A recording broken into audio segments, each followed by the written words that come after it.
Hello, everybody. My name is Lewis Lee, and this is Plan and Traffic. We do this every Thursday night, 9 o'clock Eastern. So tell your peoples, and please go to YouTube and like, share, subscribe. What's up, Ray? Lewis, good to see you again tonight. Always good to be here. Yes, sir. I was looking forward to getting on tonight. Needed what do you call it? Just kick out stuff out of my head. You need a fix. You need a car fix. Wasn't that a TV show? Yeah. I heard of that before. Yeah. Me too. No, that's what happens. Sometimes you got to.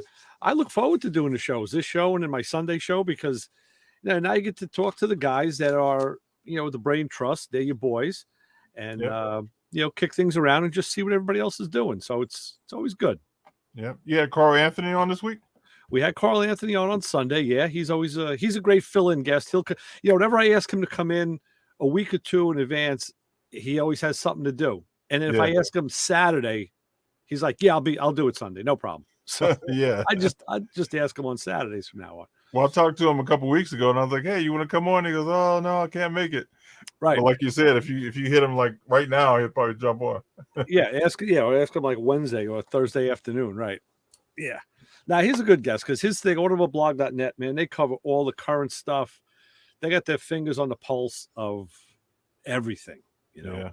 So it's always good. Plus, he just likes hanging out. He used to be a radio guy, so he likes hanging with us and kidding around. And, those Detroit guys, he likes to hang with the East Coasters every once in a while. Gives him a little more flavor in his life, I guess. Yeah. Very knowledgeable. I love when he comes on. Without a doubt. Yeah. He definitely he definitely knows his stuff. So I almost called in Sunday to ask a tech question. Oh, okay. But I couldn't get out of bed, so I didn't call in. Good for you. I slept in. Well, I guess we can always cover it tonight, right? Yeah. So let's get the fellas in. We got a house full. Papa Squirrel, I think he's at Trump Plaza. He's living it up. Nice. Where's my Matco man at? He's in there. Where's the Snap-on man at? Come over this way. Come this way. I made a little ruckus today, boy. I walked up on the Snap-on truck and wearing my Matco man T-shirt. He was like, "Whoa!" Did a double take. Whoa, what's that? Yeah, don't worry. He charged you extra. He would have if I bought anything. Yeah. How's that? What's up, guys? What's up, Tyler? What's up? How's it going? Good. Fort Stockton. Oh my God. I hope we're not bothering them. Hi, Debbie, Papa Squirrel. I wouldn't want to interrupt. Where you guys at? Fort Stockton. Texas. Fort Okay. Stockton, Texas. Okay. I thought you was in the Ritz or somewhere. No, we got a cute little motel room for the night. Couldn't figure out the time zones. Yeah. I think you're 2 hours behind us or 3? I'm only an hour behind you now. Okay. We were 2 in Arizona and we were 3 in California. So, yeah. Getting closer. Right. Nice thing about driving out here is you can do 85. 90. Yeah. Okay, 90, sorry. You can Depends on who's driving. Yeah. So this morning I woke up and barely could get out of bed because my back decided to go south. Oh, really? Man, I got these shots about 3 years ago. They're called radio frequency. They go in and burn the nerves.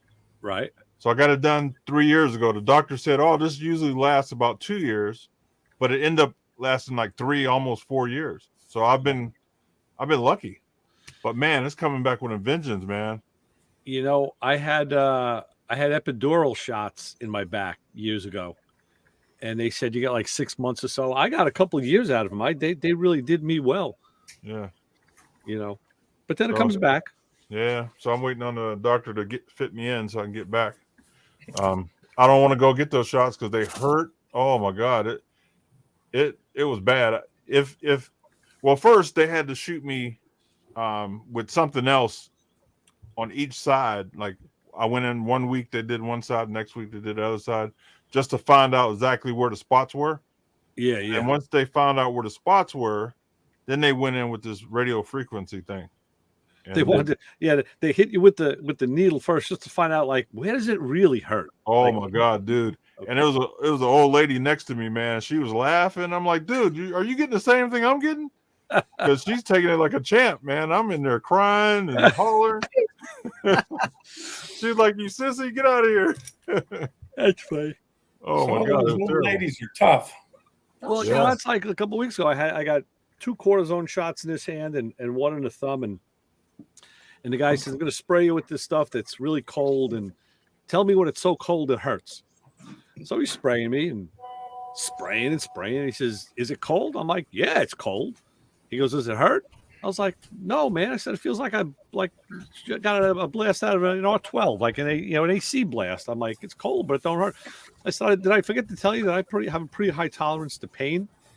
So he's like, yeah, I guess you do. So he hits the other one. He says, I could probably give you the shot without the numbing thing. I'm like, well, go for it. So in the thumb, they go with a sonogram guided, finds a spot, and he puts the needle in and pushes it real slow to go in, and then it's a real slow push for the stuff. And he's like, how you doing? I'm like, I'm all right. Go on. He's like, dude, he goes, you do have a high threshold of pain. I'm like, yeah, you know what?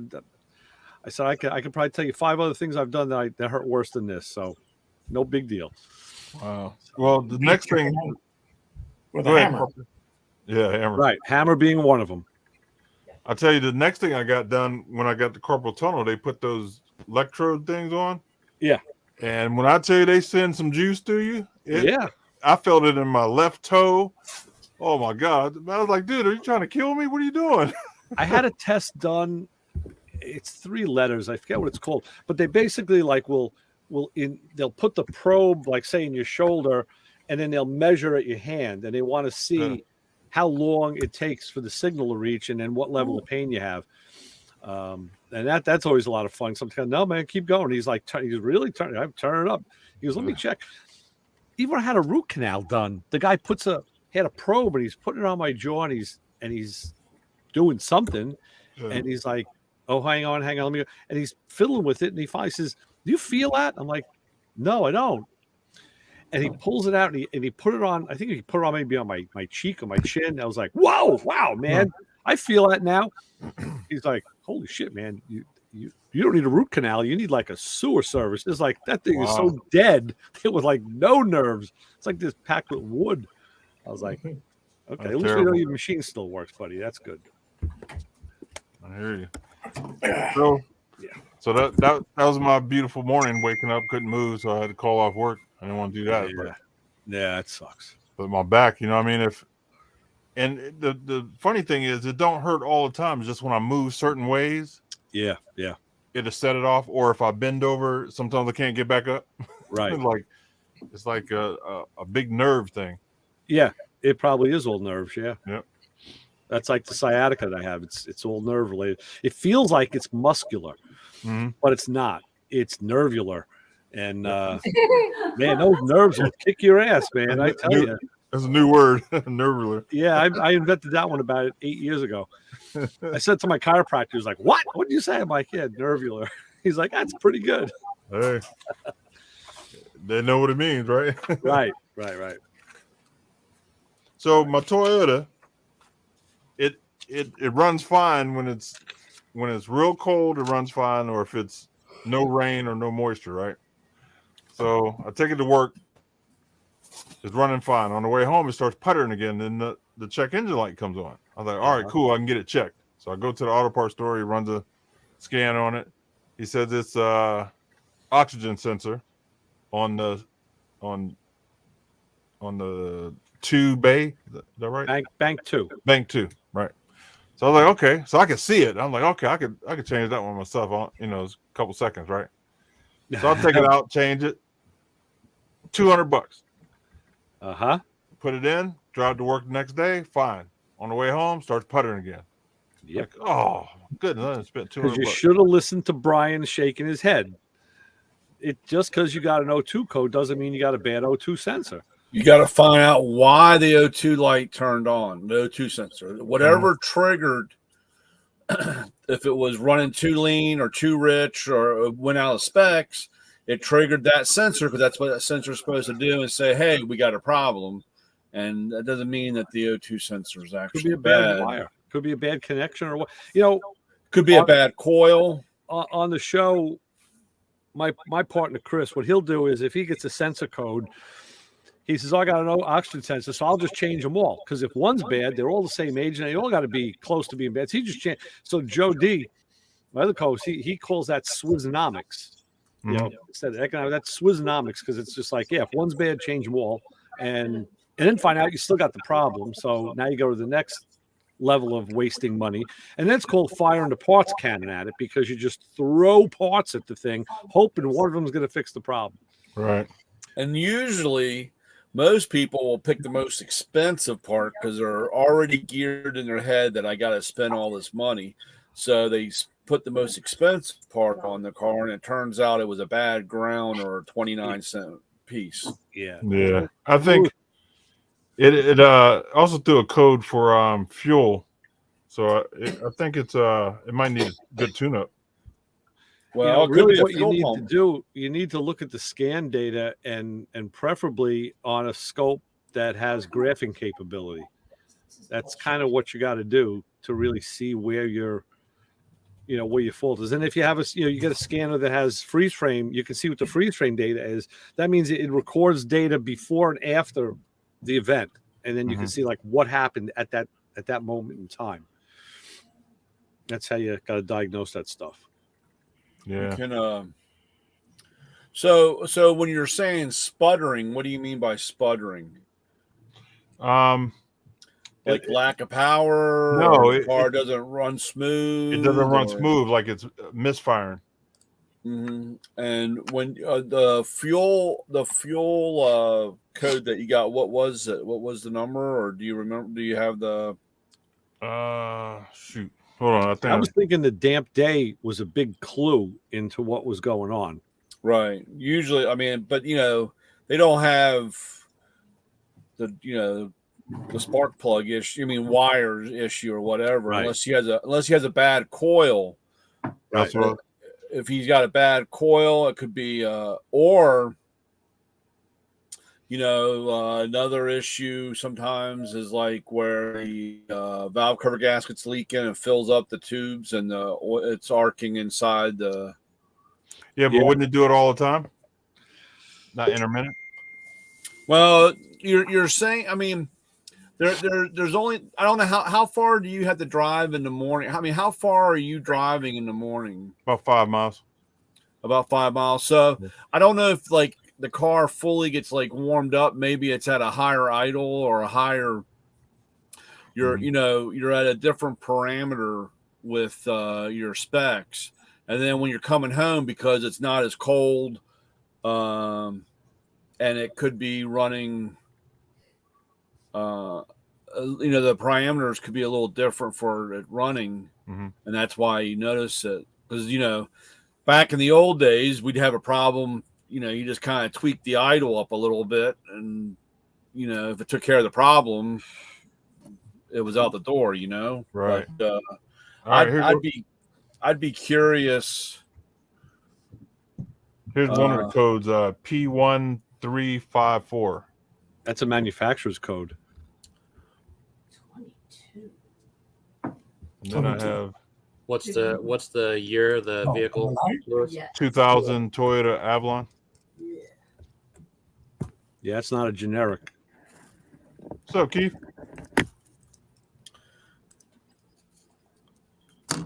Hi, Keith. Hi, Keith. He froze. XL or XLS? XLS. How's it going? What was the code? P1354. How's it going? What'd you say?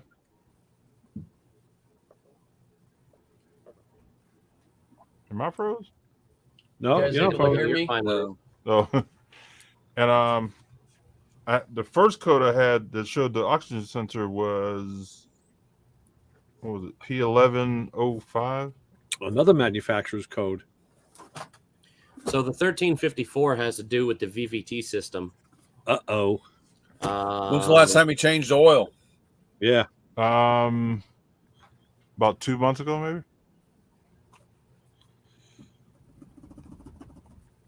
Put the right weight in. Toyota's run a 0-20. I don't know. I took it to Walmart. Oh Lord. You're in trouble now, brother. Yeah, 1354 is for the right bank VVT system circuit. So it thinks it has an electrical problem. Yeah. So it thinks it has an electrical problem. So that could be something with the fuel. In the variable valve timing, and then which, if the cam is stuck advanced, that can cause you to have O2 sensor codes as well. Yeah, well, I mean, because you're the what happens is the O2 sensor is picking up the exhaust coming by. Let's just say because in the morning when it's colder, the extra fuel helps it run better. I mean, they always bump up the fuel a little more when it's colder, so it doesn't really have a problem. Now in the afternoon, especially in this great February weather where it was like 72 yesterday here, you know what I'm saying? Yeah. It's warmed up, and of course now it's too much fuel going through the system, so it says, "Oh, we got a problem. This is it." It's in the code. The code. Now, like it could just be the sensor that's bad for the valve, the VV whatever T, and or like a most common problem with those things are either low oil that has low oil in it, like it has no oil in it because it's driven by oil pressure. It's got the wrong weight oil, or it's got really dirty oil. It's gummy. Yeah, it gums up the VVT. And it causes actuators. problems because you're right, and you'll have to replace. There's Either- real or you small can passages change. in those things. Very small. Yeah. But Toyota, I know for Toyota, now yours is pretty old. You said 2000. Yeah. But they have a 0, or is it 016? I think it's 016 is Toyota's. That's their magical number. I don't think in 2000 though. I think that's later. Yeah, I don't know what they had, but I would really check that because the only way that I know this is back in my day, everybody ran in the Porsches. They ran 2050 racing oil because they all had hot rods. But when the new Boxsters came out, it was a 0 whatever weight it was, 040 I think it was. And these guys would bring their own oil in because to save money on the thing, or they would take it someplace and they would put 2050 in. Well, the first cold day, the valve train wouldn't open right. The valves would stick open, and it had no compression, and the car never started. So, of course, the first couple we got in, we thought we were having these motors blowing up, you know. And then I looked in. I said, "Why is this? What's this 2050 for?" Oh, I just had the oil change done. And So you drain the oil out. You drain the oil out, put the right weight in. Car sounded like shit for about 20 seconds because it had no oil in there and clacking away. But, that's something you might be looking at, Lewis. And like I said, GMs are really famous for not even starting, and they'll be like 3 quarts low on oil. And they'll have either runnability problem or they are hard to start and they're just low on oil, and that all that stuff isn't reading right. Okay. So you said you're basically getting a rough idle. It's running rough when you're got like no load. Yeah. Yep. Okay. So that's that is a symptom of the oil control valve being stuck in the on position. Can cause the engine to stall or a rough idle condition. Mm-hmm. That's actually how the dealership test procedure for the VVT oil control valve is: start the engine up, let it warm up to operating temperature, and then you connect their handheld tester and select the VVT function from the active test menu. And then when that's how you verify it's working. You turn the oil control valve on and you should have a rough idle. So it sounds like you either have an electrical problem that's causing that to stay on, or the valve itself is sticking on after the computer has commanded it on, something like that. So I got to take it to a dealer. Or someone who has a tool that can perform that active test, probably a lot like a repair shop that has a newer Matco or Autel or Snap-on scanner. They should have those active tests built in. Okay. Yeah, you just got to find somebody that knows how to use a scanner. Right. Yeah. Yeah. Anyone can buy one. Just Right. because you have the biggest scanner on the block doesn't mean you know how to use it. Yeah. Yeah. It looks good sitting in your pocket, but that's just about all, you know? All right. I think my mechanic, he might have newer scanners. So I'll check with him, but I'll give him that information though. I appreciate it. Yeah. If you need me to, I got it pulled up on my all data here, so I can always send you a screenshot or whatever. Okay, cool. Yeah, do that because I'll just send that to him. Other than that, They just put Kyle Busch in the wall, man. did they? NASCAR died with Dale Sr. So, man, you want to talk about a shop in the dark ages? We stopped at a shop the other day. There's a tow truck driver who works for the place I do work out of. He does night towing for him. He's on night call. So he works at this shop that some Chinese dude owns, 2-bay shop. And I noticed like it was really dark in there, and he had like a 90-degree LED flashlight on a table. And I found out this Chinese dude doesn't turn on heat or lights in the shop. It's like, guys, everything is with flashlights. What the hell, man? How cheap can you be? I got a few places like that. Jeep. That's unbelievable. I got one guy. He's I think he's Korean. But during the wintertime, the doors are open all the time.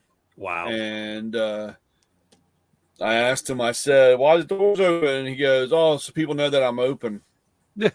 And all the little guys, all the guys that work for him are all cuddled back in the corner, all on top of each other, trying to stay warm. It's funny, Brian. That's the shop where that FJ is at.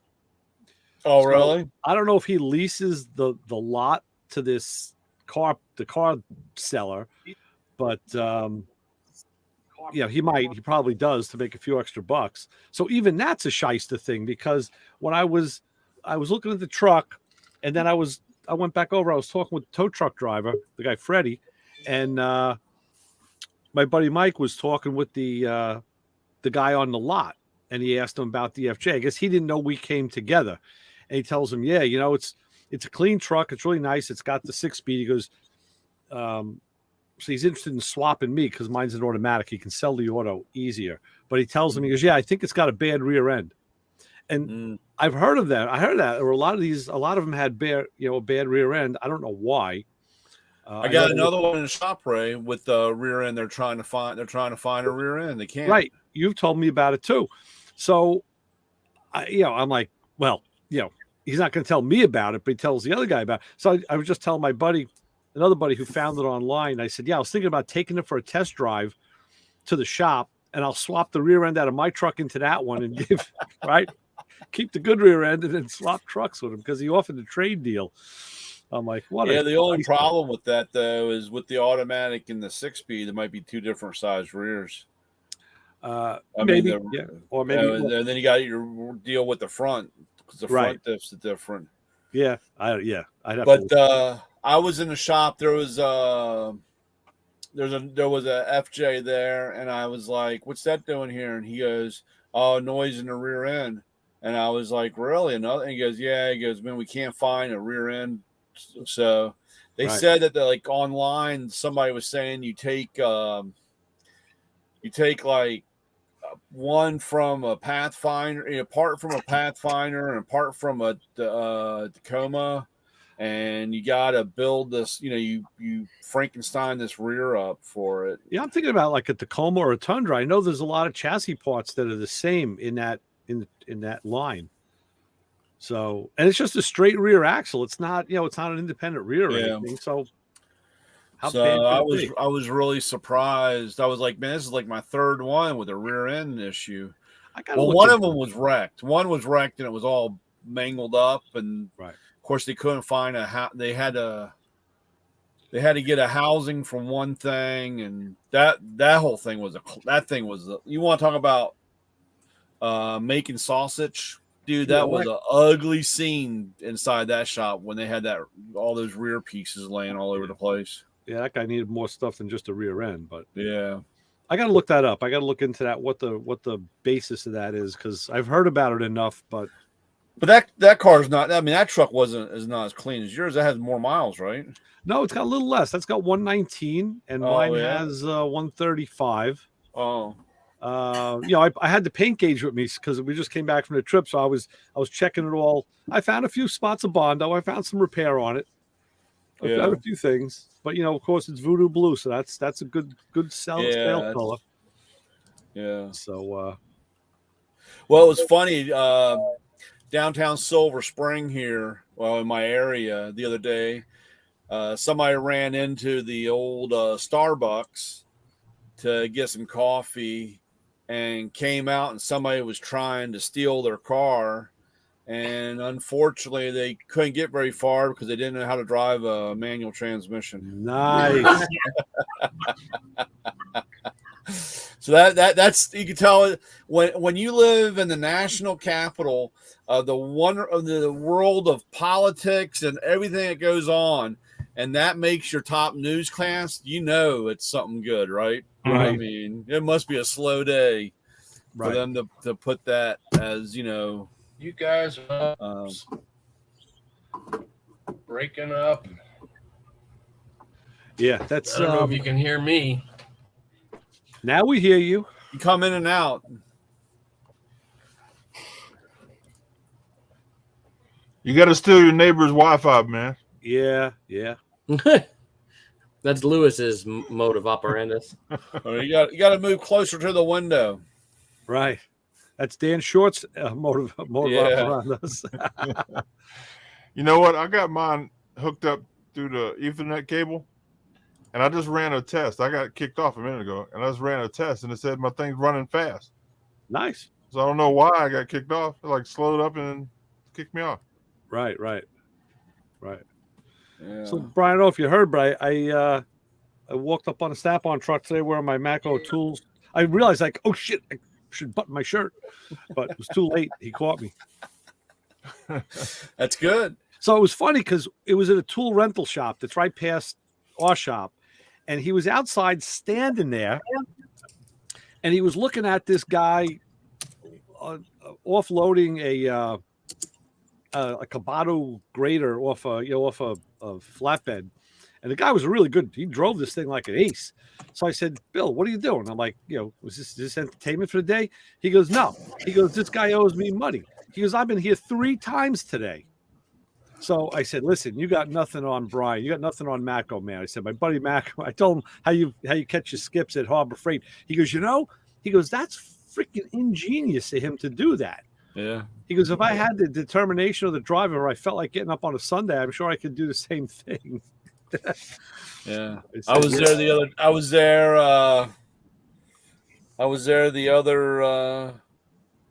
day. That was it before? No, it was after your show on Sunday I went.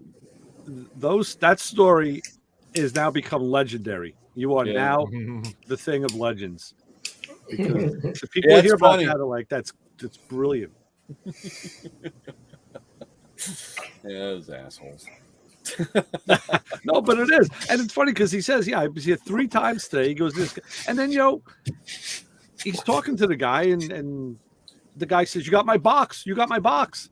He had ordered a blow molded case for him, I guess, months ago. So he goes, yeah, come on the truck. So I follow him up. We go up on the truck. He gives him the box. And next thing you know, the guy's peeling off money. He's throwing bills on the counter. Yeah. I'm like, holy shit. Okay. Yeah. I had a guy today. I walked in. He had ordered an air tool. Walked in and laid it down. He goes, no money today. Pick up the tool, turn around, walked in. He goes, wait a minute. And I said, no tools, no money, man. Wow. No money, no tools. I said, dude, You slap it out of his hand. Drop that. No, I just picked it back up off the toolbox, and he said, "What are you doing?" And I said, "I'll see you next week." And he goes, "Wait a minute, is that my air tool?" And I said, "Yeah." And he goes, "You're not leaving it?" And I said, "I'm not leaving it. You got any money?" It's funny how fast they came up with money. Right. Or another excuse. Yeah, well, so yeah. Hello, everyone. Howdy, Hey, Jimmy. What's up? Not a lot.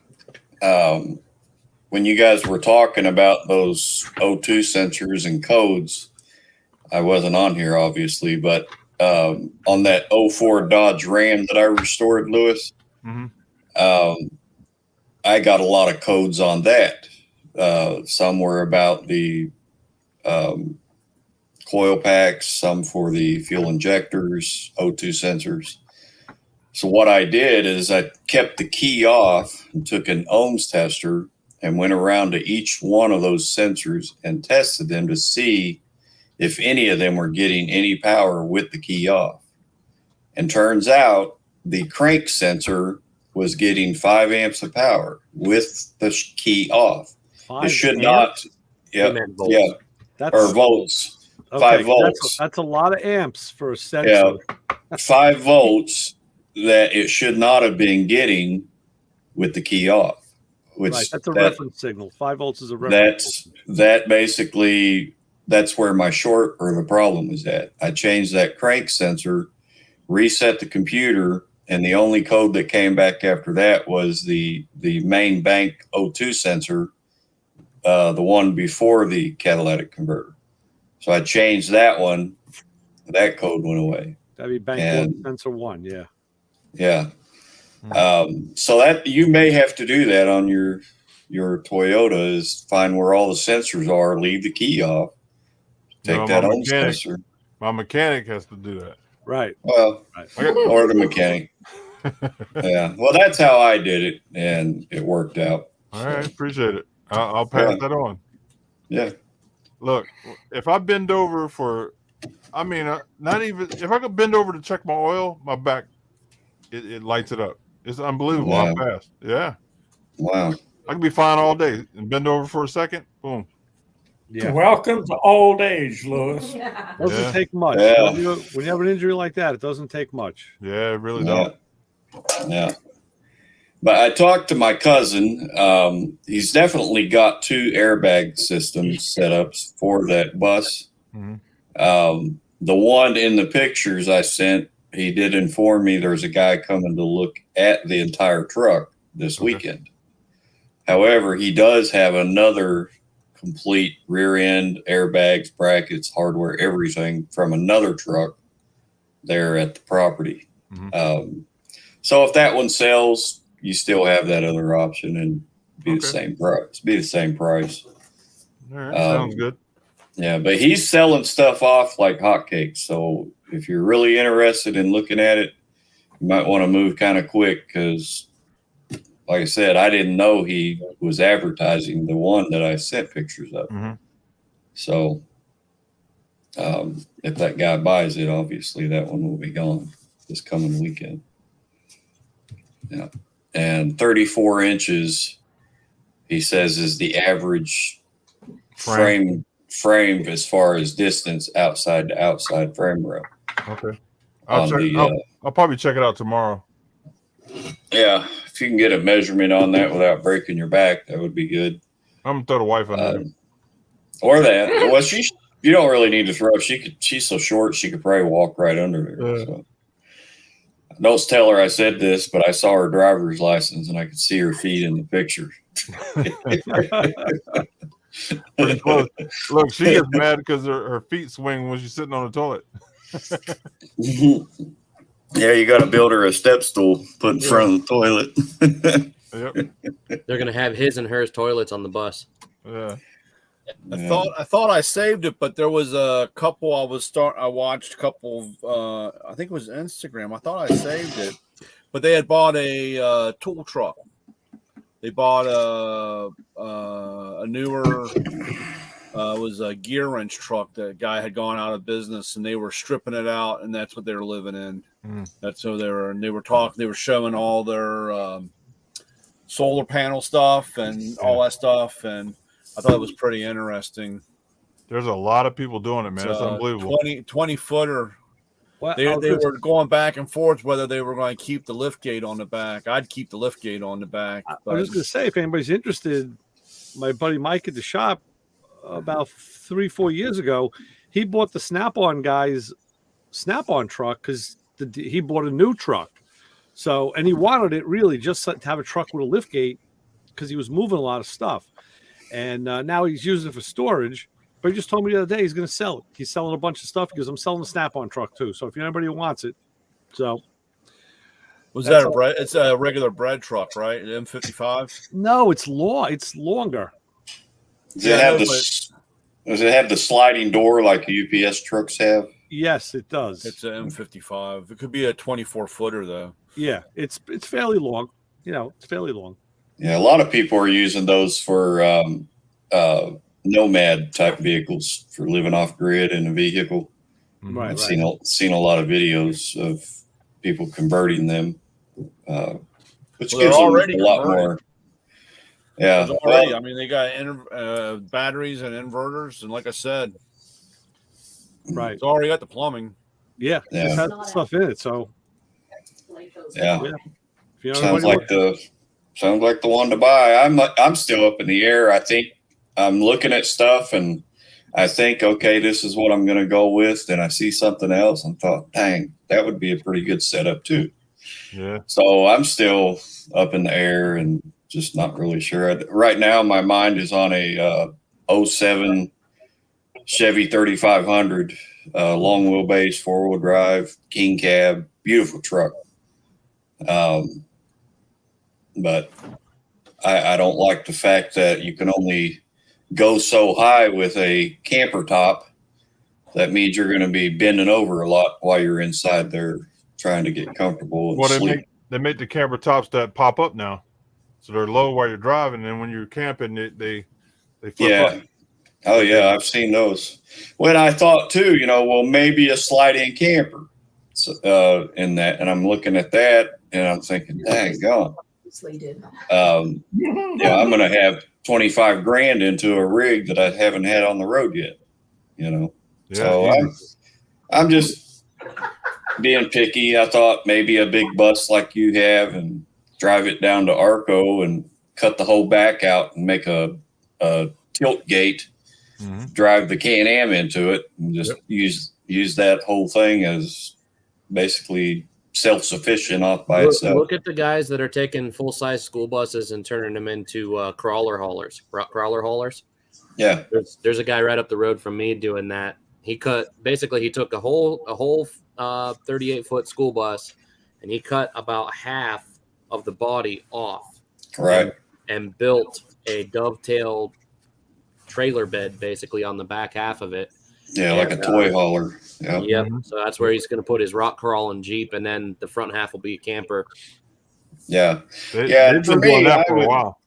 Yeah, for me, I would want it to where it's like an enclosed garage. Yep. To drive the Can-Am in there, strap it down, and then have my toolboxes all mounted to the walls and out of the way. He had to get rid of all that stuff because he's got the rear wide, super swampers on there. But for your Can-Am, you could easily keep the walls. Yeah. The only thing that I know, or the only thing that I would say, is that technically we shouldn't talk about it anymore. And the only reason why is because of all this talk, the government will finally say, oh, we're going to tax the shit out of everybody doing this because there's so many people doing this. And eventually they haven't caught on yet because I got 3 or 4 people, same thing. Just they they're in the middle of some build or whatever to live off grid. And I got one guy that bought, I don't know, 10, 15 acres in West Virginia so that he could drive his bus up there and not be seen ever again, And I'm just like, man, you get more and more people doing this. They eventually are going to have to. There's going to be some tax somewhere along the line. Yeah, I've said that they're if this continues, that they will eventually start trying to regulate it and maybe even do commerce type stuff for where you're going across state lines. Yeah. It'll eventually happen, but because they'll get. Don't Yeah. worry, because they're going to get. Because like I said, I know because of the size and vehicle weight, like my DOT number, where you guys don't have a DOT number, they're going to get you guys on it eventually. Yep. Oh yeah. Because they're not going. They can't let all this pass up, dude. Yep. And all it's going to take actually is like somebody that's diabetic, that's not supposed to have anything over 10,000 pounds. Yep. He's going to crash and run into a school and take out a statue of somebody, and Right. that's going to be the end of all this shit. That's the only problem. Yeah. I loved it. I was at a U-Haul center, and they had it was international, and it was it had air brakes, so it was over 2,400 pounds.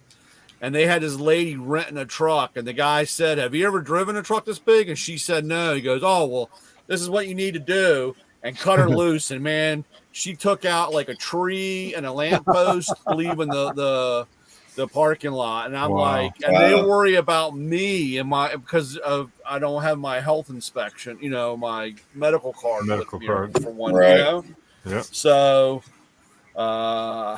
I do appreciate the states that make you get an air brake endorsement for any recreational vehicle that has air brakes, because it is quite a bit different driving air brakes than it is standard hydraulic yeah. brakes. Right. Oh yeah. It's not hard to get it, Yeah. even in California. Yeah, it's just an endorsement, like a motorcycle license. Everybody Yep. freaks out about getting their motorcycle license. It's actually super easy. Yeah. Yeah. No. Like I said, I don't have a problem with it. It's just that I'm just dumbfounded that A, it hasn't started yet, and two, like I said, Yeah, it's coming. people doing all kinds of stuff. I mean, I Well, hang a it's light. a- I hang a light on the side of my truck, and now I'm over, or I got to make Yeah. sure my step in because I'm too wide. You know what I'm saying? I mean, Yeah. Well, you got to remember, it's all a matter of scale too. So, for example, we have over 360 some million residents in this country. There's over 20 million people that qualify as millionaires. Oh yeah. So now you take that and you balance it against the 10,000, 15, 20,000 people that are living like nomads out of converted vehicles. There's just not enough volume there to warrant any governmental attention. Not yet. Not yet. Yeah. I've been doing a lot of research about Quartzsite and talking to the police departments and the sheriffs, and right next to the police department there in Quartzsite, there's a trailhead that you stop at if you want to go four-wheeling back into these trails, which is 60 miles of nothing but trails out in the desert. And you pay a fee to ride on these trails. Obviously, you're not going to be able to do 60 miles in one day. But that pass that you get is for one day. You go in, when you come out, if you want to go back, you got to pay again. So they're making money that way on that. But there's other places there you can go riding and not pay a dime. I forgot the name of that one city not far from Quartzsite. I think it's called Parker. It's about 40 miles from Quartzsite, and way like 5.5 miles back into the desert. There's a desert bar out there, and this place stays packed with people out there drinking and partying and listening to live music and just all kinds of crazy stuff. But they get taxed, and eventually most of these people that are nomading, once they figure this out, like you just said, they'll get hit with a tax. Yeah. Pay and obey. I don't know if Or they do it. I don't know if you guys seen. My wife found a antique stove on the internet. She sent me a picture of it, and I happened to find one, so I went and bought it. and I'm going to convert it into a propane. It's pretty nice. Yeah. It looks like nobody ever used it. Yeah, I saw that picture she posted. That was really nice. As far as the insulation, Lewis, I'm trying to get us a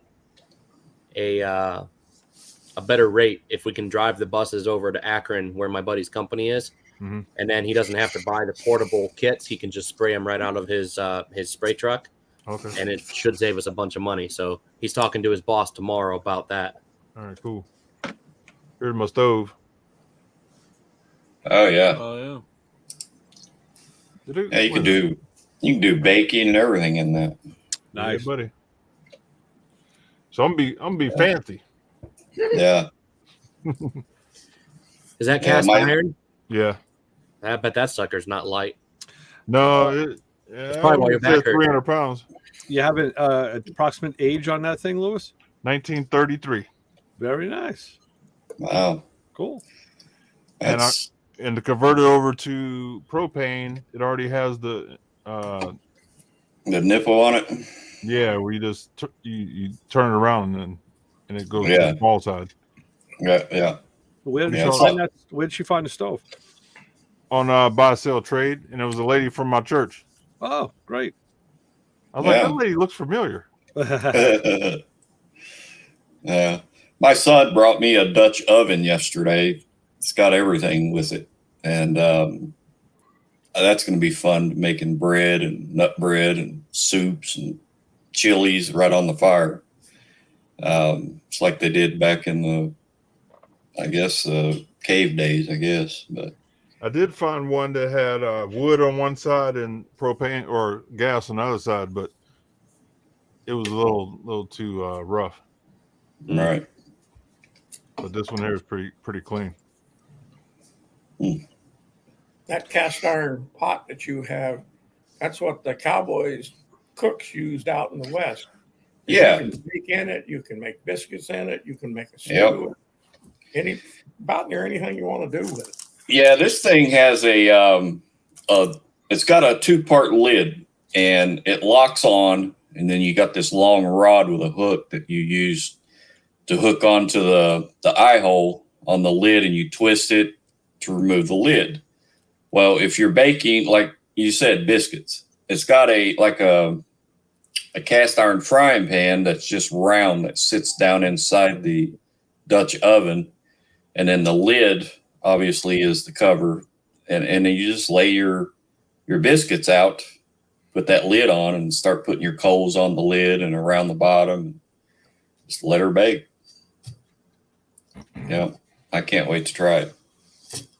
And I've got enough wood laying out in the yard right now from these trees falling apart over the winter. I should be good for a little bit trying it out in the yard. Yeah.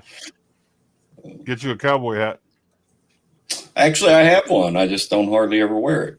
Yeah. I have got a Stetson Marshall's hat, and I love it. It's tan with the brown belt type strap with a buckle on this side, be the right side. There you go. I love that hat. Yeah, it's similar to what he's wearing, but mine's tan. I tell you what, Yeah. in Vegas on SEMA, it was the bull riding world championship at the same time, and we see some guys in a hotel. Man, those hats had to cost $1,000. Man, those hats were sweet. They had, I want We to say get this to one was 300. this weekend. They're in San Antonio, are they? and we get in the day. Let's see, Saturday, and I think it's over Monday or whatever. But a whole bunch of guys on our page was talking about trying to go out to see the rodeo thing because they're in San Antonio. Man, they had sweet boots on too. Man, beautiful boots and hats. That's where you're talking money. Yeah. Yep, Anything to do with horses, man. Those guys make money. they cost Yeah. a lot. They cost a lot of money, dude. Man, when I was driving truck, I'd pull into the truck stop, and those horse people, man, they'd have $300,000 rigs to pull Yeah. 2 horses. Uh-oh. Yeah. My Um, cowboy hat's in the house. Dang it. Well, don't look at me. I'm not going to get one on. Yeah. It's all right, Pop Squirrel. Oh, I got one. I just never wear it. I All wear right. a baseball cap or a stocking cap to keep this old ball dome from. Mine needs cleaned and reshaped pretty bad, but I keep mine in the box that it came in. You ever see how they make them? It's pretty Mhm. slick. Yeah. Those Stetson hats, there's not many companies out there that can beat the Stetson as far as design and comfort and quality. They just have a really good hat. You just have to pick the design you like. And I like the Marshall hat. It's just really nice. Yeah. Yeah, you want to get in trouble with a friend of mine that I'm going to see pick up his hat, Oh yeah. fucking with it. don't touch my hat. That's about it. He's a short, stocky guy, about 2 inches Yeah. shorter than I am. Used to be a Yeah. lot bigger. He's 73. Nobody still touches his hat. Yeah, you guys were talking about race horses there. In Kentucky, in Lexington and Louisville, they have the horse tracks and a lot of gambling going on there. And they actually have special investigators that investigates all of the paperwork, everything coming and going, each person that comes in and leaves, to make sure everything is, all the I's are dotted and the T's are crossed. I was offered a job at that, doing that. And the bad part is, if you're there, you got to go into these areas where these big old huge horses are. Now, I love horses, but I don't like being near them when no one's controlling them. Yeah. You could get the crap stomped out of you real quick. But Here's my hat that I made. oh yeah, I was watching a cowboy movie. I was like, you know what? I think I'm gonna make me a hat. Indiana Yeah. Jones style. Yeah, man. I like that. Just style. out of leather. I like that Clint Eastwood. Yeah, Clint Eastwood. Yep. yeah, I like that Clint Eastwood style, the Bolero. Yep. yeah. I guess Indiana Jones is technically a fedora. It's no, I think it's more of a crusher. Yeah. Yeah. Yeah, if you look at that show called Justified with the U.S. Deputy Marshal Raylan Givens, Right. the hat, The Oliphant. the hat that he wears in that is the hat that I have. It's identical to that one. So, but I gotta go let my dog out. I'll be right back. I'm gonna mute my mic. All right. That's a styling hat you've got. Oh, thank you. I'm gonna start wearing it more. I only wore it maybe twice. I just made it just to see if I could make it, and It could be your driving hat on the schoolie. yeah, it might be. Oh, also, I tagged you in a post on Schoolie Nation. Guys were talking about trailer hitches and stuff, Mhm. and the one guy he made the remark that the school bus frame rails are the same width in the back as the Dodge 4500 and 5500. Oh yeah. So any of the bolt-on hitches for those Dodge trucks will bolt right on. 45 and. All right. Let me write it down. Yeah, I got screenshots I can send you. Okay. Cool. I need a class 5, right? Oh yeah. there you- That's what I would do. Yeah, I'd rather have one that's too big than one that I might outgrow. Yeah, that's true. It's nice, Isaac. You got to watch it when your head expands. 'cause Where are you at the Ewing family picnic? I like that. picture? Or you're not saying? No, that's in Tombstone. That's in Tombstone. See, man, I can't wait to hit all the cowboy stuff. I like the shirt. Yeah, too. that's in Tombstone. I like cowboy wear. Listen, that's going to be on my top list to go to all the cowboy stuff. Tombstone, Dodge City, all that stuff. And don't let anybody tell you there weren't black cowboys, because there were a hell of a lot more of them in the West than was Yeah. ever written about. Uh-oh, here A comes. lot more. Uh-oh, we got the hats on. Good evening, gentlemen. Hey, Vince.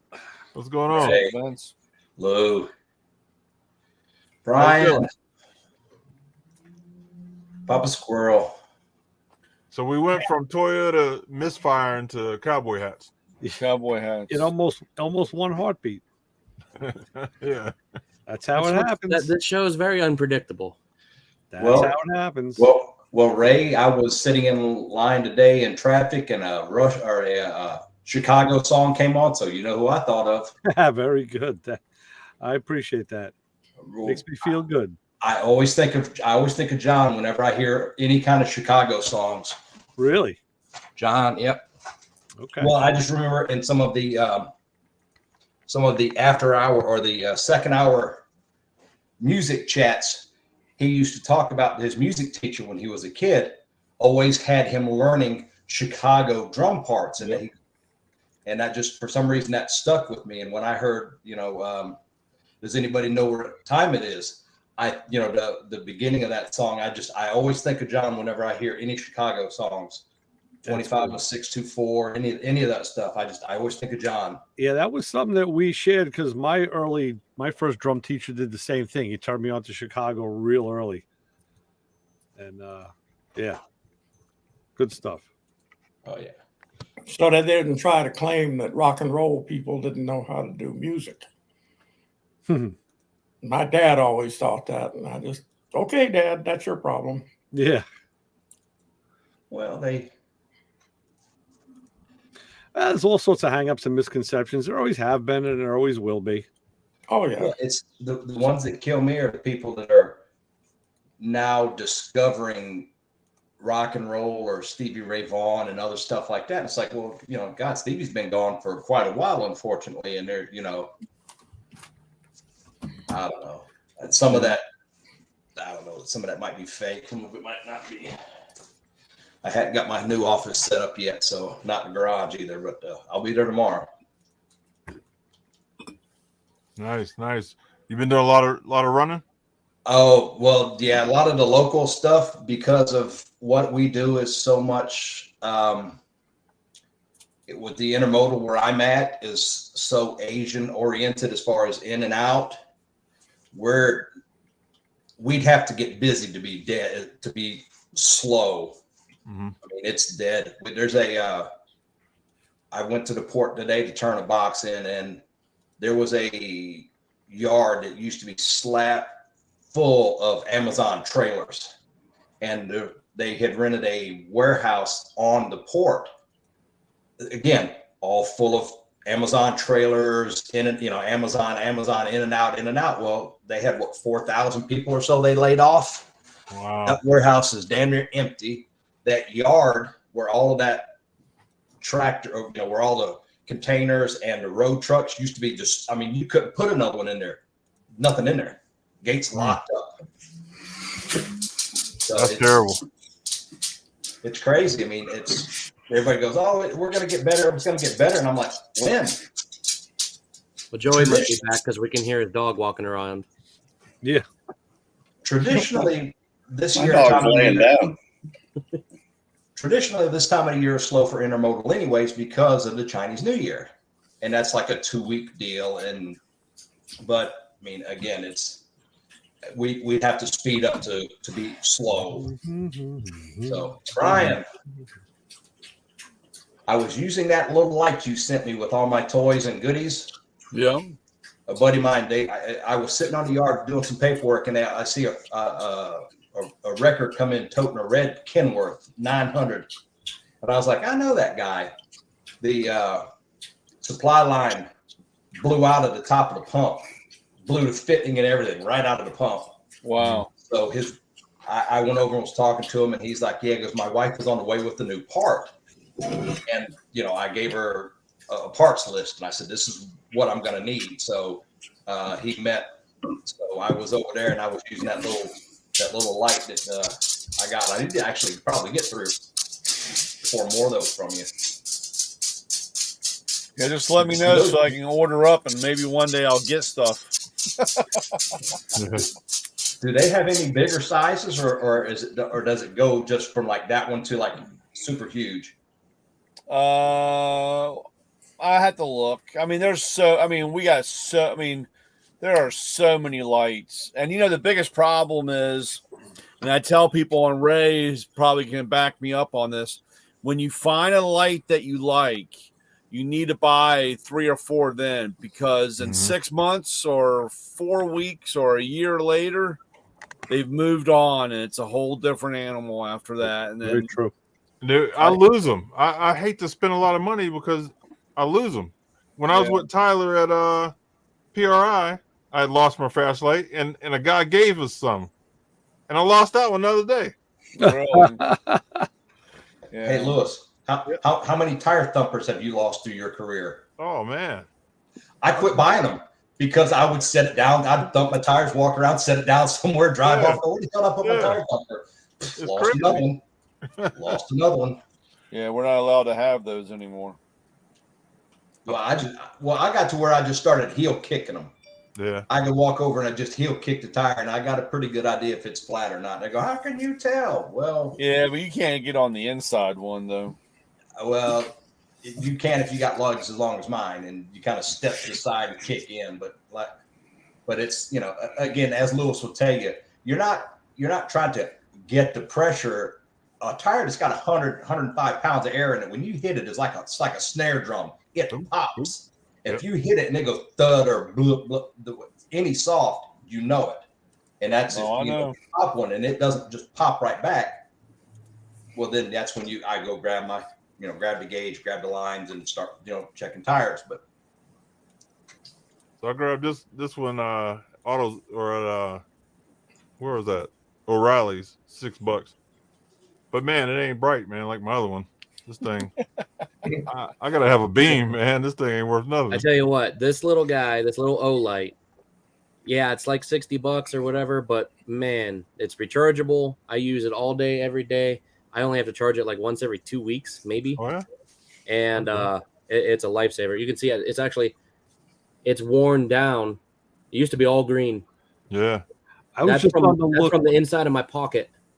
I was just on the lookout for a Coast HX5, and they said Harbor Freight had it, Lowe's had it. I went to 4 stores one day, nobody had it, so I ordered it off of Amazon because it's a great little pocket light that's really strong. And just got it the other day, and I'm, I use a headlamp that's motion detect. You can just wave your hand by it, and it'll turn off or turn on. It works good for me. Yeah. Is it on the left or the right side? I had a Streamlight. I had a Streamlight tactical light that it's been a year and I still can't figure out where I misplaced it. Oh, that's the worst. Touch nubs. Yeah. I've lost some really nice ones, man, that I loved. Yeah, and any kind of magnetic light is bad news because you're working on a car and you stick it to something, you forget to grab it. There you go. I can't tell you how many times when I'm driving home at night and I see a car going down the road with a light underneath of it, and I'm like, well, I'll sell somebody a light next week. Yeah. Yeah. So I stuck a light in the inside of my rear wheel well when I was changing my brakes on my G8, put my tires on, all that stuff.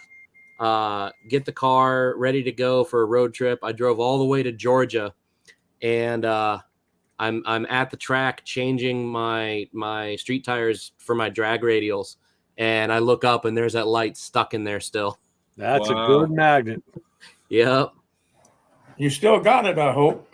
Oh yeah. It was dead, but I charged it back up. It still works. Sure. Yeah, I got flashlights all over the house, but not the ones I like to carry. Right. Hey, watch this. I got my headlamp on. That is pretty slick. It's on the right side, Tyler, you smart ass. All right. I sell those all day. I can't get enough in. Really? $40. Yeah. Well, It's nice. If anybody's interested, I'll send them the link. I bought it through Ironwork. I have to see if I can find one where it's like clap on, clap off. I'll send that one to you. Yeah, smarty. This one, I bought it through the Iron Horse Garage Amazon store. I'll put the link in that chat if you guys want to check it out. But it's got a flashlight too. You can see that, and then it's got the headlamp. So it's pretty nice. I tell you about lights, Vince. I don't know what I'm not sure. I think you're talking about the same Matco light that I have, the little rectangular job that's smaller than a pack of cigarettes. Hang on. Because just this week when I flew to Indianapolis, I wanted to bring a couple lights with me. So I have a Snap-on light that size, and I have the Matco light. And the Matco light, I have it in my truck. So I grabbed the Snap-on off my lamp because I keep it magnetized there. And I took the Coast light, and then I thought twice. And I put the Snap-on light back, and I took the Matco light.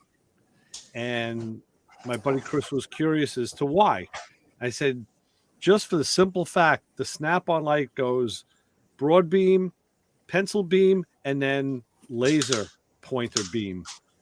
And I said, I didn't want to get jacked by TSA. As it was, I got pulled off the line and patted down anyway. I didn't want to get jacked for having a laser beam in an airport. So I took the Matco light, and it worked just fine. Like this one, Ray? Oh, yeah. Yeah, I have one. That's a great light. I love that light. Well, plus if it had an edge beam, it would be the perfect light. Well, I like it because it's got the magnet. Because that's what we did like with this Kenworth. We just set it on the frame, set it on the frame rail right there, aimed it at the fuel pump, and swapped the head up, swap the heads of the fuel pump off. And yeah, I was thinking about you yesterday, Ray. I was finishing up. I had to put a timing belt on my nephew's little Ranger. Yeah. Little twin plug 2.3. The motor in this thing is so worn out that when you'd line everything up, the oil pump, the timing gear on the crank, the camshaft, you'd line everything up and you'd start releasing the tension on the spring tensioner, and it would turn the crank. As the spring would pop out, it would turn the crankshaft because the motor's on. Like, damn, this thing's got no compression whatsoever. Right. Another good light is the rechargeable coal miner's light that it clips onto their mining helmet. I've got one of those. I've had it for probably since 2016. And I tell you, you can't go wrong with that light. And every now and then I'll just throw it on charge just because, but it's never run dead. I've left it on. We went 3 days without power back in the winter of 2019. And that light is what I use. I just turned it on, set it on an end table, and it lit almost the entire house. Wow. And ran it for 3 days. That's great. Yeah. Let me get it. I'll show it to you. I keep it on my table over here. My kids bought me a light for Christmas one year, and it's just too big for me to carry, but I keep it on my nightstand. But it's real nice. I think it's 1,000 lumens. I mean, it throws a beam. Yeah, that's right. Well, I got a 5-cell mag light, but the trouble is when the batteries go out, you have to buy 5 batteries, but you can't. You got to buy 6. Yep. That's funny. That's funny you say that, Papa Squirrel, because back in the day when I first started, of course, Maglite was such a big light, and when I first started, that was 20 years ago. I sold a lot of Maglite stuff, and my dad's got them all over, because he bought a handful, and some of them are the 5 and the 8 cell, which is the real long one. These are the real popular ones. Everybody had these in their pockets. Yeah. And it's funny, go buy a battery, always got one left over. Yeah, but every fifth change, you got enough battery. My friend, when he was in the highway patrol, Joey, that looks like a camera. He had an 8-cell mag light.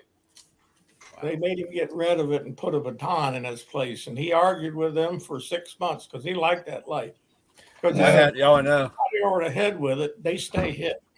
This is that mining light. You can see the clip on the back, and then it's got your button to turn it on.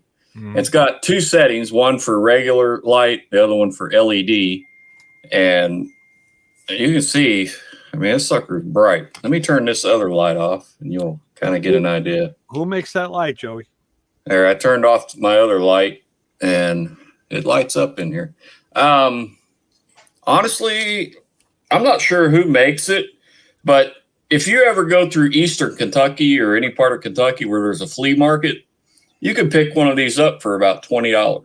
Oh, wow. And it lasts forever. And it's rechargeable. This would be the front side of it. Looks just like a mining light, but Yeah. this is what coal miners are using now when they're going back in those holes to dig out coal. Instead of having that big battery pack strapped around their waist and a cable running up their back and then the light hooked to the helmet, they use those now. And perfect. Yeah. But my friend Carlton there in Kentucky, he's a coal miner. I saw one of those at his house, and he told me where he got it. Next time I was at that flea market, I picked it up for $20. So, and like I said, that's been since like at least 2016, and it's lasted all this time. So, nice. Yeah, I never use it on a helmet. I like that clip. Like if it's dark and I need to work underneath a vehicle and outside or under the hood, I can clip that on anywhere of that body and light the area up that I need. And that clip is adjustable to where you can, if you need to tilt it down to the work site, you can do that. Well, folks, I'm going to jump ship early. I got to try to get into bed so my back feels better before the morning when I go to work. Nice. Yeah, hopefully that clears up for you. Yeah, I hope so. And I hope your back feels better. Thank you. Appreciate it. If you're planning on maybe coming this way this weekend, try to let me know as soon as you can. Okay. This way I can schedule that with Rodney. And I got a whole bunch of breakdown on my side. You got what? What'd you say, Papa Squirrel? I don't think he can hear us. Can you hear us, Papa Squirrel? No. He's froze. He's froze. Someone take a picture. No, he's blinking. He's blinking. Oh. His eyes are blinking. Hi, Papa Squirrel. Here, read my fingers. We can't hear you. Did you get that? Is it no? Nope, guess not. All right, guys. Hey, I'll see you next week. Wait, what's next week? The 23rd? Yeah. Yeah. Ring Brothers coming on. Nice. So we had the Ring Cool. Brothers there. Cool. Is that the circus? The circus? No, that's Ringler? Ringling. Oh, No, these are the Okay. big boys. The big boys. okay. All right, guys. Have a good week and stay safe. Those, And, they're the guys.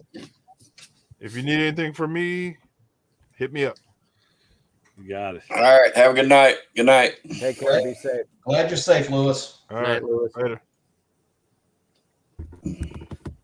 Good night, Ring Heidi. Brothers, they're the ones that stuck the LS. They're the ones that stuck the LS motor in the Pantera.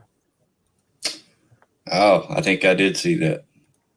Hey guys, I gotta hop off too, but I'll try to get on next week as well. All right, Tyler. Good night, Tyler. Yeah. Take care, Tyler. Later. Have fun. Be safe. Yeah, I was looking at a 87 Chevrolet Suburban that was LS swapped. And it's from out west somewhere because it's got a phenomenal body on it. It's not rusted out, but it's got a lot of really nice patina. The only bad part about it is it's two-wheel drive 1500 series Suburban. So you're not going to do a lot of hauling with that, with a trailer anyway. Yeah. But it's nice. Somebody did a nice job on that LS swap. They did it right. Hey, Brian, I found something interesting in my local newspaper today. Yeah. It was dated, it was from they did like the day in history type of thing. And this day in 1996, they say, 11 people were killed in a fiery collision between an Amtrak passenger train and a Maryland commuter train in Silver Spring, Maryland.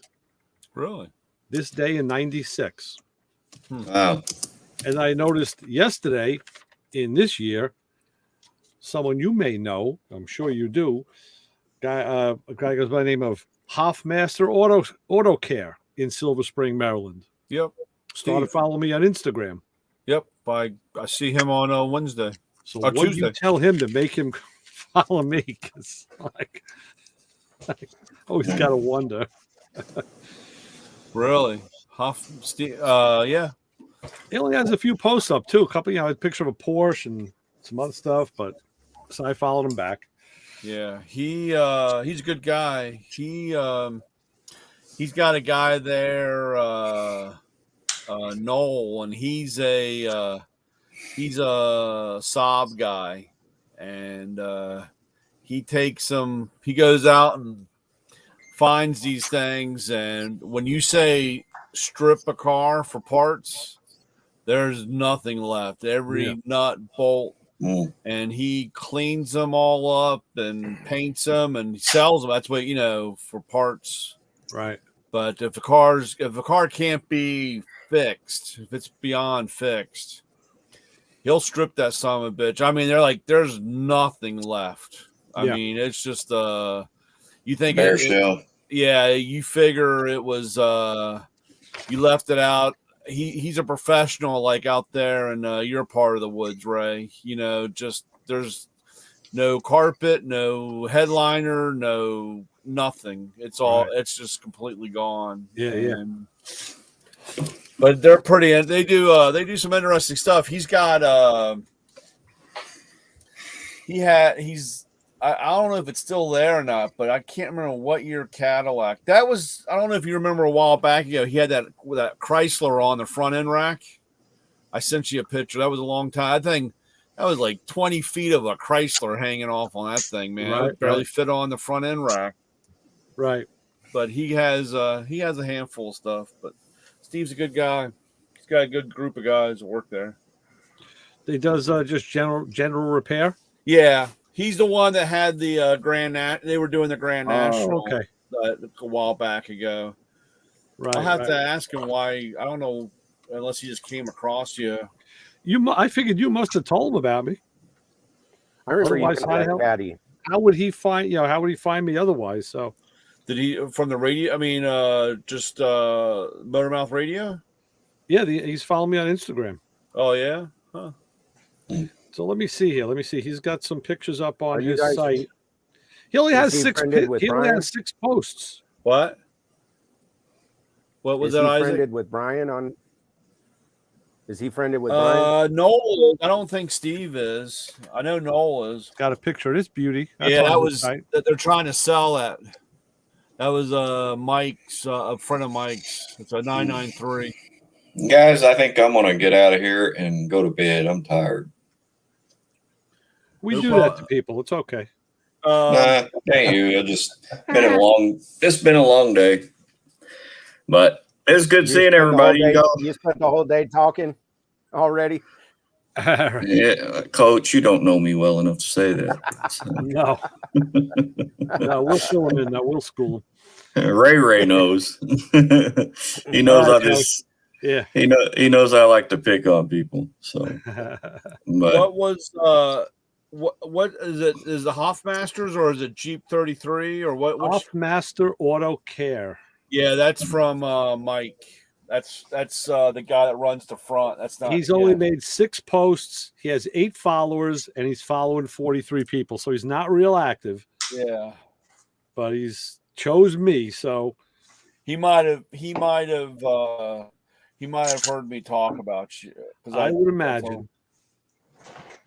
I tell him I call into the radio show every once in a while. Right. Ray, you're just a force of nature. Admit it. I'm gonna eventually be your co-host. I want to help you out. Yeah.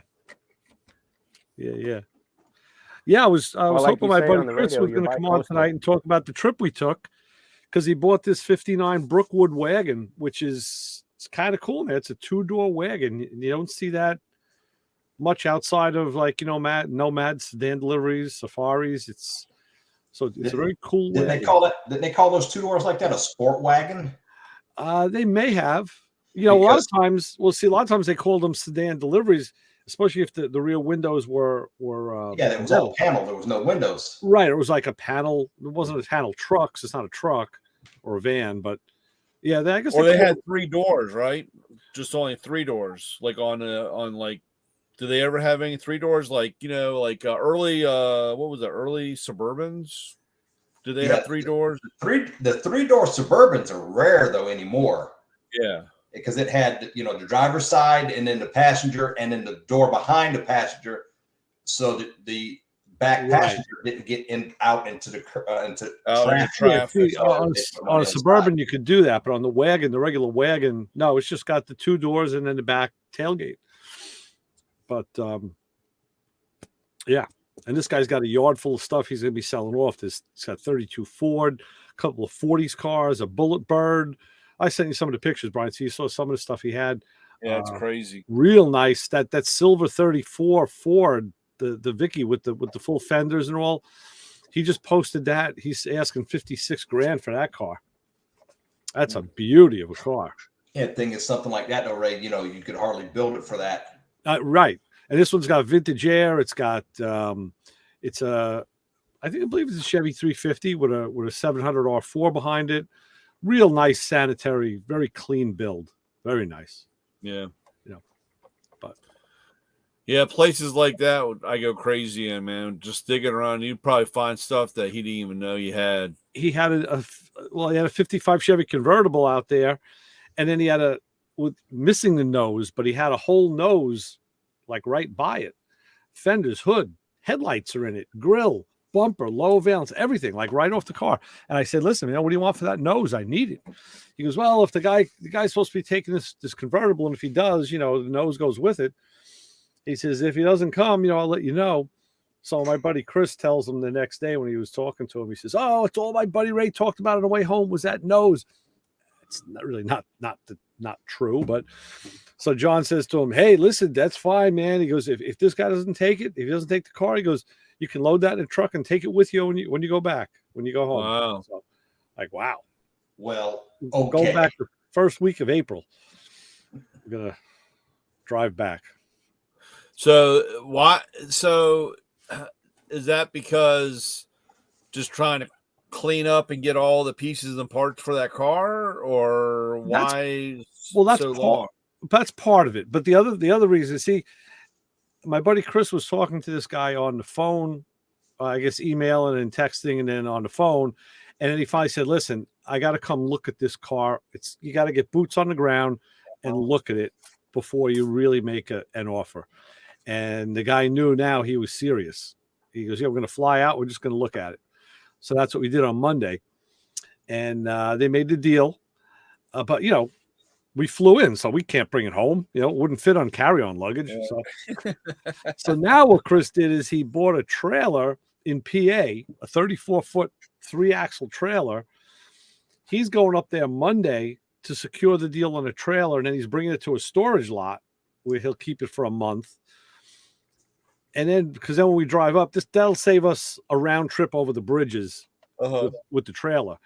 So then when we go up in April, we'll drive up in his friend's dually pickup, pick up the trailer in PA, and then shoot over to Illinois, and then pick up the car and the other chassis and all the parts, all the boxes of parts, and all the crap that goes with it. Yeah, because that car was pretty much, it was painted, but it was stripped, fully disassembled. Right? Yeah, fully. Yeah, it's kind of a cool thing because the guy that commissioned the build is 80 years old. And this guy has built 3 cars for him, and some of them custom stuff. So the plan was he has a second chassis for the car that they blasted and put a C4 Corvette suspension in the front, and they were going to put an 04 to 06 GTO independent rear in the rear of the car. He bought the GTO seats for it and all, which I'm going to see if Chris doesn't use them. I'll see if I can buy the bucket seats for him. I'll put them in my car. And commissioned an LS build. So LS3, And since the guy he wanted the guy doing the body work to cut a big hole in the hood, and the reason is his Z06, of course, has that plexiglass panel in the hood. 80-year-old guy, remember, with a Z06. So he said, I want to see the LSA through the hood, just like on my Corvette. Wow. So they cut a hole in the hood. They built the motor out to like 750 horsepower. And then the guy wanted a turbo 400 bolted onto it. And the builder says, well, listen, why don't you just go with the 4L60 or 4L80? Go with the training that comes with it. You know, you'll have the guy who's like, no, I'm not going to drive it on the highway, so I don't need OD. I was like, oh, God forbid, like at 43 miles an hour, it should drop into OD. Like, what's the big deal? Like, you're going to lower first gear anyway. But the guy said, no, I want a turbo 400. So he got that. And then it was going to be another year and a half on the build. And the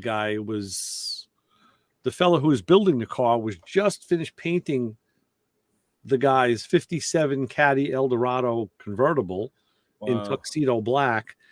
And the day he finished that, he had a heart attack. And he went into the hospital, had like a quadruple bypass, in and out of the hospital for a couple of weeks. The guy who commissioned the build, he had a heart issue too. And he said, listen, I can't wait a year and a half. I got to get out of this car. So the guy in the shop said, all right, you know what? I think he said he traded him a 40 Ford and some money, and he took the Brookwood. But then he had his heart issue. So now, like, he's rethinking life. He's going to downsize. A friend of his offered to buy his house, a 3,800 square foot house, a big shop, a couple of other outbuildings. He's got some property, and a buddy offered to buy it from him. So he has property in Tennessee, in Sevierville. He bought himself a plot. He's going to drop I think there's a bit of trailer on it for now, but he's going to downsize. And so now he's selling all the cars, and this was one of them. So Apple Barn, Sevierville, Tennessee. Yeah, right. Exactly. Apple Barn, Flappy's Pancake Palace. Yes, sir. You got that right. I know Sevierville very well. Yep. So that's where he's going to locate. And I told him, I said, yeah, I was down there. I was looking in Sevierville too. I was kind of looking around and checking things out, you know. They had that rod run there every year. Yeah. Oh, yeah. Up in Pigeon Forge. Yeah. Yeah. That's big. Oh, yeah. My wife and I that was like our little second or actual honeymoon, because we didn't take a honeymoon when we first got married. Right. And so that was our honeymoon as we went up there for that. And it's been almost a week up there and just kind of get away. But yeah, it's like when I took my C6 to the transmission shop, he's like, why don't you put a 400 in it? Because I have a C6. It's right here. It bolts to the motor. I don't need to cut the bell housing off and put the adapter plate on it to run the 400. I have the C6. Build the C6, and then, you know, if I need, you know, whatever. I mean, the motor makes just that 500 horsepower and just about 505, I think, 510 torque or 510 torque. We figured I was gonna take it and have it dynoed, but it's like, you know what? Why? Yeah. What the car is, it's got like a 325 or something, 325. I know the Chevelle's got a 331 in it. I don't remember what this car's got in it, and what's making me mad is when I moved, I can't find a data tag for the Cyclone. Oh, really? I can't find it. I had it with all my stuff. My stuff got moved. I didn't. Moved. Now it's gone. Nobody knows where it's at. Right. Yeah, you know what? I didn't dyno my motor either. I really didn't care to. It's like, I'll know if it's right when I drive it. That's all I need to know. Well, the other stuff is just a number. Well, our thing is the guy who built the motor, because I asked him about that, because we've got a good friend. It's a mutual friend that's got a dyno. And I said, well, do you think it's worth taking it and having it done? And he says, well, let's do this way. He says, we ran a program. I think it was not engine, desktop dyno. No, this was, it's the same idea as desktop dyno, but it's like, it was one of the original really, really hardcore versions of that. Okay. And like he said, he goes, any of those programs, it's garbage in, garbage out. He goes, if you put the right and good numbers in, he says, you will get damn close to your number. Yeah. Because he did a motor for a guy for a Mustang. He told him, he goes, the motor should make X. They put it in the car.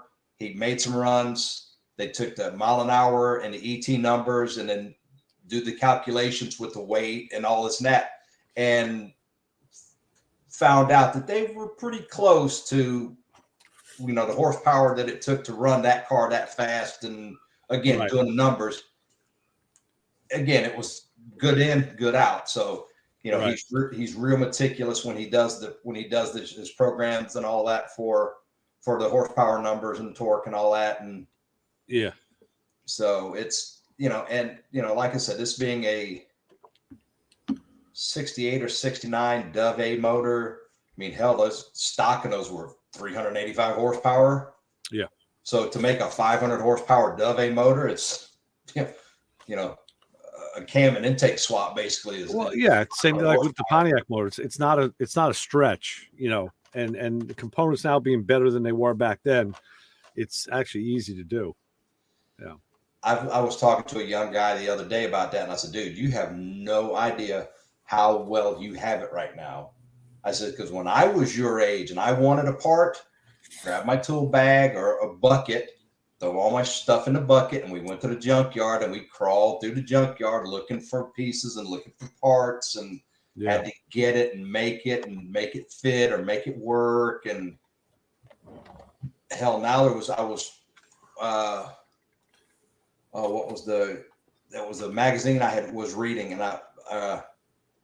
and it was basically talking about 3D printing, how cheap now you can go get a 3D printer and what computers you need to drive it and this, that, and the other, and what mediums they're going to use. They're going to use a, you know, and they went through all the different medias, whether it be an ABS or polymers or metal, you know, the powdered metal and all. And they're like, dude, for $1,000, you can computer 3D printer and damn near make any part that you can, you know. Yeah, anything you want. Because that's part of what I want to do with the Cyclone is there are certain trim pieces on these cars that they're like chicken's lips. You can't find them. I mean, you just cannot find them. Right. So I talked with a guy about having them scanned, 3D scanned, and let them do a correct, you know, because then when they scan them, they can do a correction on them for, like, you know, because they're pop metal, and you know what 50-year-old pop metal looks like. Oh yeah. So do the corrections. And a buddy of mine who had done some of this, his suggestion was have them, you know, make sure that they, you know, 3D print them in plastic first and have them knock it out so that in plastic and 3D, you know, printed, it's perfect. And then once you have it perfect in plastic, then you look at either having a file created, because I mean, I've got a guy that's got a 3-axis CNC machine. So if he can make them or whatever, he's just like, I just need the file, because you get me the file with the information. And he goes, and we can make anything. Yeah, that's the hard part is the patience of you know, making a prototype or making the piece first and tweak on it, then you get it perfect. A lot of those guys get impatient and they start you know, putting out stuff that could be a lot better, especially trying to find some hard ass trim for that car. It's going to be terrible. Yeah, because I mean, that's the thing is, I mean, I've got 3 of them, and one car doesn't have a stick of trim on it. The other car is the one that Tori got for me, or, you know, that Tori went and got up in Ronkonkoma. And then, you know, I picked that one up at Lou's place. And then this one, like I said, this one that I'm doing now is you know, this one come out of Jacksonville. So, but, you know, it's, you know, just like, you know, and what they did is, like, the grills in these cars are aluminum. It's got like a rolled piece of aluminum, and then there's aluminum trim, or like an eyebrow that goes all the way around them. And you know, and then they because it's got an upper and then like a bar and then the lower, and the bar is, I'm not sure if it's 20 gauge or whatever, but it's a stamping. But, you know, so basically the bar across the center is stamped, and then that bolts into the the cast pieces that are the headlights, the stacked headlights. And then everything else on the front end it's all aluminum. Aluminum. Is it aluminum or stainless steel? That's aluminum. It's not stainless. It's aluminum. And then, like I said, that eyebrow, I had a guy offer me like $100 for one of those pieces of the eyebrow trim. And I said, dude, it's dented and that, and I have another piece to fix it. And he goes, I understand that, but I can't find one. He goes, nobody has got one. If I see one that's in a junkyard or somebody runs across one, you know, you look at it and the grills are out and the headlights are out and taillights are out. The center, you know, the center panels are gone off the back. And I said, well, yeah, that's because all that stuff was pop metal and, you know, so, you know, they're trying to salvage the good parts and then they go from there. So AMD is going to be my friend here very shortly, I think. So because they make a floor pan for it and a firewall, and then the lower kick, you know, where the firewall comes down and it kicks out into the toe board, and then the floor pan, and then door latch posts where the striker pins and all that are, and the front side and the back side of the door jambs. And I'll have to send you a picture of this thing, Ray. The quarter panels they make me want to laugh. Yeah. Because there's rust on the quarter panel, but it's not on the bottom of the quarter panel. It's about 2 or 3 inches up from the detail on the bottom of the stamping. So the bottom of the fender is still there. It's still solid, but 2 or 3 inches up, it's got little rust holes right across, which just, I don't get how, you know, why it did that. Cause you know, normally when they rust from the bottom all the way up. Yeah. Bottom up, but the bottoms are solid. It's 2 or 3 inches up from the bottom of the quarter panel. There's rust blubbles. Huh. Yeah. Oh boy. You look tired, Ray. Yeah, it's been another one of those days. Ran around a lot today. Yeah. I think I was tired last week, though. I almost couldn't keep my eyes open. So you the C4 Vet, you guys are done with that for right now, or are you just somebody else's baby now? It can be. It's outside the shop and it's up for grabs. We my buddy bought a second one. He bought another one in '93, which is really, really nice. Needs nothing but a little bit of maintenance. So he's on to that. Yeah, I saw the pictures of both of them. Yeah, the 85 is for sale. The 85. Okay, I couldn't remember what year. I knew it was somewhere along that line. You said it's an 85. Yeah. Is it got the 700 R4 in it or the 4+3? No, it's a 700 R4. Okay, I've got a 700 R4 out of a Corvette sitting out there in the garage that I pulled out of a 91 or 92. Right. Because I pulled the motor and transmission. I pulled them out of that car. And then that's the one that I made the deal with Lou for, because he wanted all the TPI stuff and the computer and all that. And so that's when because I knew I wasn't going to, you know, I was going to put that in a square body. I was going to put twin port small block and all that in a square body. And then I ended up getting rid of the square body. And then so I got no need for it. And I'm not going to put a TPI small block in my Cyclones. I'm not sure. Come on. Yeah. Well, I mean, I've got that I've got that Dove A466 going in this car. I've got the S Code 390 that I brought from CTC Ranch in Denton, Texas. That's going into convertible, and that's, like I said, I'm gonna follow Ray's instinct there, and I'm gonna put a 5-speed behind that. Yeah. And then the parts car may, if depending upon what happens in the next year or two, that car might turn into a bracket car. A bracket car, really? I got a good car, and it's not like I can't find a big block Ford and some transmission to put in it, and roll cage. And I mean, the car is pretty solid. Again, it's like this car that I'm building now. It was a parts car that the guy bought, and he got to looking at it. And he goes, "This thing is too solid and too complete to be a parts car." That happens a lot of times. You buy a parts car and realize it's probably better than the car that you have. Yeah. And then That's how I was going to advertise the 85 Vet as a parts car or a project. rough. Is that? Well, yeah, a little rough. And then we found an issue with the motor. The guy had dosed it with something that looks like liquid clay. Oh, really? Yeah. So that was the end of that. Yeah, He's already done a lot of work to it, though. Yeah, and that was the thing. It needed more work. We have to still do the headlight doors. We had to do the power window motor regulators. It needed tires. It had to go through the body shop still and get scuffed and sprayed. So there was another couple of grand that had to go into it. And that's when he said, "You know what? This is where I cut the cord right here. We're done." Well, that's when you do the cost analysis. And then I found him this other one my buddy at the UD had. He said, "Now that's a nice car," and made a deal and picked the black one up. And it's turnkey, ready to go. That unfortunately, Ray, is the problem with some of those mid to late 80s vets is they didn't age that well. Yeah. You can get parts for them. I mean, you can get Ecklers and a bunch, because my dad's still got his vet, and you can still get parts for them. Sure. But it's that point of no. Of course, hot rodding is, I think, defined as the point of no return, because you never get out of them what you put in them. And those cars have that really deep well. You basically fall into them and you climb out of them. Yeah. So the interiors get beat to shit. They really do. They get abused like crazy.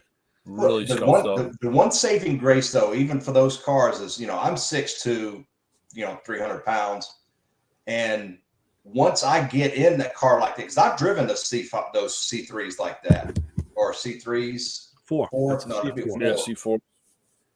I've driven those before. Once you get in the car, they're comfortable. You're in it, right? Yeah, you are comfortable, and I mean, even for a small fellow like me, it's a comfortable car. You just don't want to have to get out fast. But again, like you said, crawling in and crawling out of them is a pain in the ass. Right. And you can always tell a Corvette that's driven by someone who doesn't know Corvettes. The windshields are usually broke. Really? The first thing somebody who doesn't know is they reach up and grab that corner post of that windshield and pull themselves out with it, and there you go. You just busted the windshield. Yeah. Yeah, or it's all bent up. Yeah. The T-top don't fit right. Especially at Brian, a C3 is bad. C3s are real bad about that. About you grab that post and pop, and that's what a buddy of mine saw my dad do that. Went to get out of his car, and he ran over it and he goes, "Dude, don't do that." Yeah.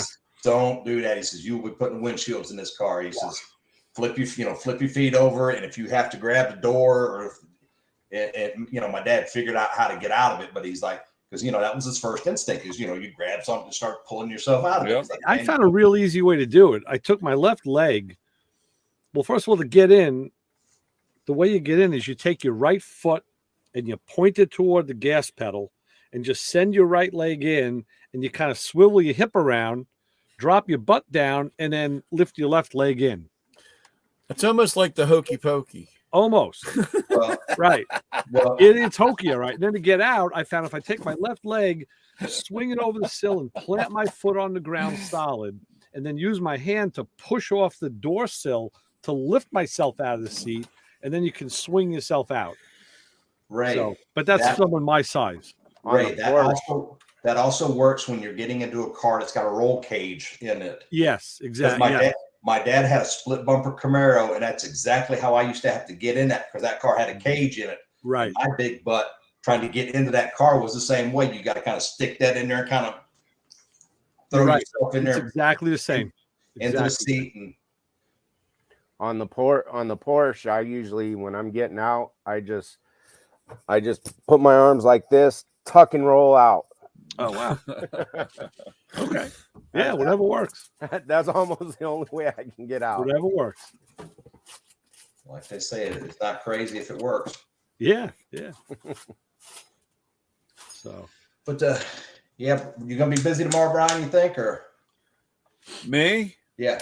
Oh yeah, dude. Tomorrow's gonna be. I gotta get ready to go. I'm going to the Tool Show down in San Antonio, and tomorrow I'm gonna try to run quick. And I got tons of shit to do before I leave on Saturday morning. You got the luggage weight tester for your wife's bag to make sure she doesn't overpack. Well, no, we haven't done anything, so it's gonna be crazy. I as much as I like it, it's just the build up before going is just. And when are you coming back? Wednesday midday. Oh, good. I'm not staying the whole. I'm not going to stay the whole week. So listen, you could always head this way and get a dose of the warm weather. Now I'm seeing purple pry bars. Yeah, purple's the new color. Cool. I still think I like the blue better, but the purple is nice. Purple looks really nice. I'm kind of waiting. It's actually all this stuff was supposed to be hush hush, and Matco dropped the video on their YouTube channel with the purple pry bars. I don't think it was it them. Was it Mako or was it somebody from Mako? Because no, I think it was Mako because Mako Man Brian, what's his name? Brian, you're Mako Man Brian. Mako Man Michael, he did the ratchet. That's the one I sent you the link to, and after that, it was right from Matco, and I was like, wow, it was a YouTube video by them. Yeah, they're doing purple, and I guess once they start doing that, everybody's going to start asking for screwdrivers and pliers. I would imagine so. I'm really surprised they kept the blue, but the blue's been really big. The blue's been a big seller, and they're actually starting to put some of that in our air tools. I mean, battery tools. Right.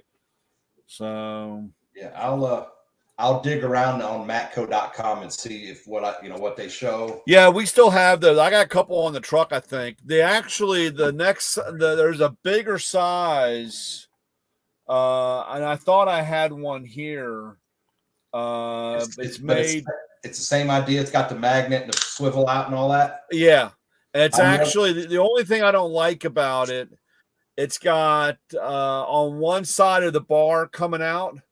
When you flip it out, one side it's LED light, and then the other side is daylight, and it's meant for painters. All right, you ready for this?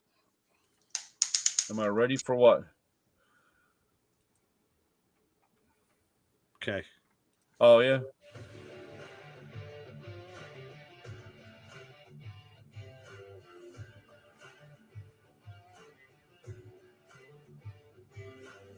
That looks like a lavender. I wouldn't call that purple. Hi, my name is Josh. I'm a technician at Spartan Auto Care Center, and I've been using Matco tools for the past 10 years. You go, Josh. I like Matco pry bars because they're made in USA. They have a striking end cap, and they come in multiple color options. He needs a pocket protector is what he needs. Yeah, look at that. Look at this, pushing the pistons back the cheap way. At least it's representative of the cars you see in the shop. Yeah. Huh. So what I like about these Matco pry bars is they're very durable. They stand up to the abuse. And if I ever have a problem with this Matco pry bar, I have the peace of mind of a lifetime warranty. Working on the Mercedes. So as you see, this is a Matco branded video. Yeah. This is right from them. Huh. I think it's kind of cool that they keep you guys in the loop every step of the way.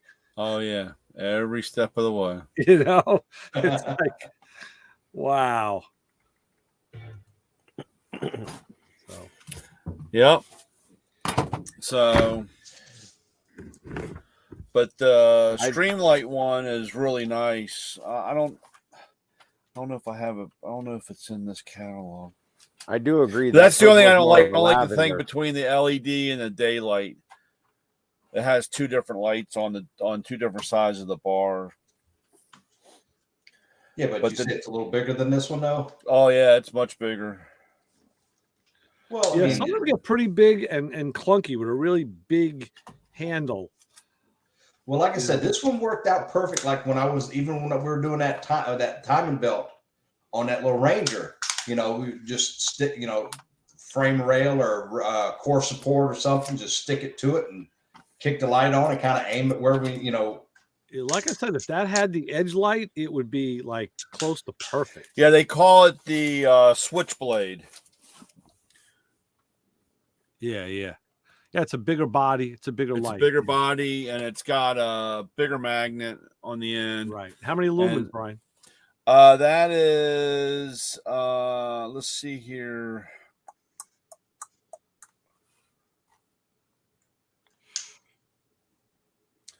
Five, 800 lumens, and it's got a 500 MW UV light. Oh, it does have a UV light. Yeah. I'm thinking about something like that for myself because I finally found my UV light and glasses that I couldn't find. I found them, but the UV light it's kind of like. Well, the UV light you want now is more purple. It's one of these, and it's just, I don't know. It needs to be brighter. It needs to. Yeah. Well, the new dyes,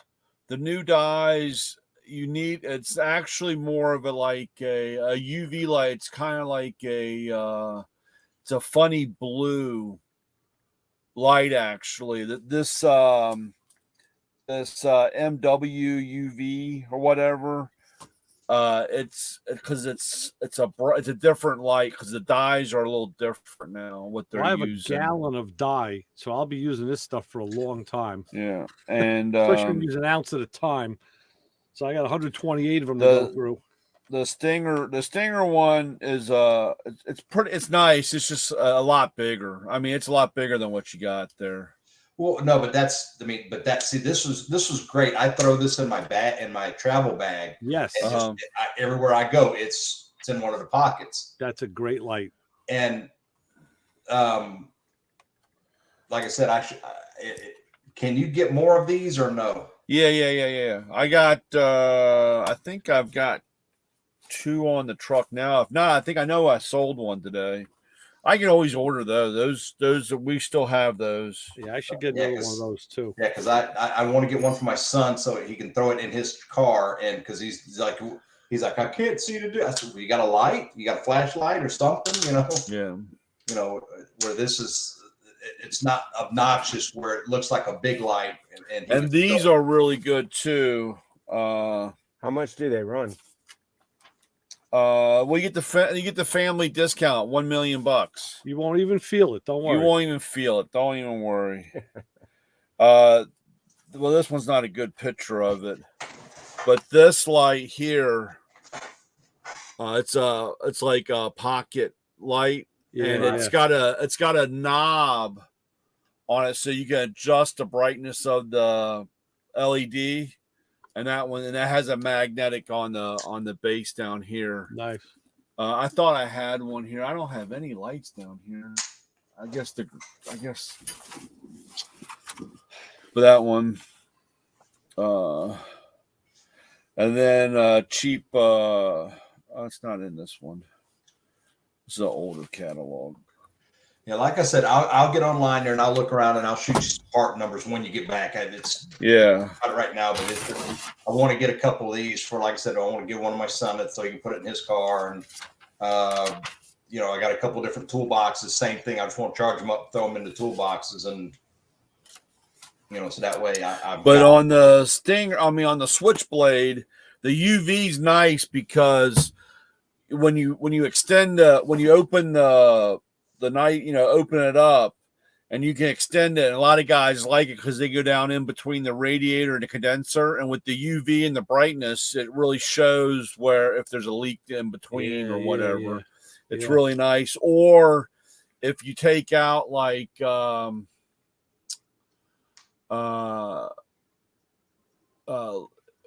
if you can, heater core. Some guys will take the access panel off and they slide that back up inside to see if the evaporator's leaking. Right. You know, because of how bright and how long you can get back. You know, because you extend the I like nose. that. I like the idea of that light. I need one. Yeah. So, and but I can't wait. I don't know. I might hopefully. I hope there's. I'm not trying to be too excited, but I really hope there's some stuff there because last year it was really bad. I mean, because of the pandemic and half the shit wasn't there, and you know the half the people weren't there or you know weren't traveling. You know, there was just none of that stuff going on, and I'm just really kind of hoping that A, they have stuff, and two, it's you know, people are there. Yeah, So. yeah. Didn't you say it's taken about a year to get some of that inventory in too from last year? Oh yeah, dude. Oh yeah. Hopefully, there's something else to do in San Antonio too. When once when you get some free time. Yeah, I don't know. Like I said last time we were there wasn't really much to do. What is the walkway or something downtown or whatever? The water walk or whatever. River walk. The river walk. Yeah. That's it, river walk. I've got a real good friend that lives in San Antonio, and there. Yeah, we're staying at the Marriott right there. That we got the place is too small. I mean, you know, Mako itself, we got three of the main hotels, and we got to walk up to the convention center. I kind of don't like all that. As long as there's something to keep your wife happy, that's all that matters. No, that's all that matters. You guys were talking about hats and boots and stuff as I was getting ready to come on, and I shot out there. It's a different direction. It's more like you're going towards Abilene, Dandy Western Wear, and Sweetwater, Texas, and that's where I bought all my boots and stuff from when I was out there. See, I was a big Sheplers guy back in the day. Yeah, I'm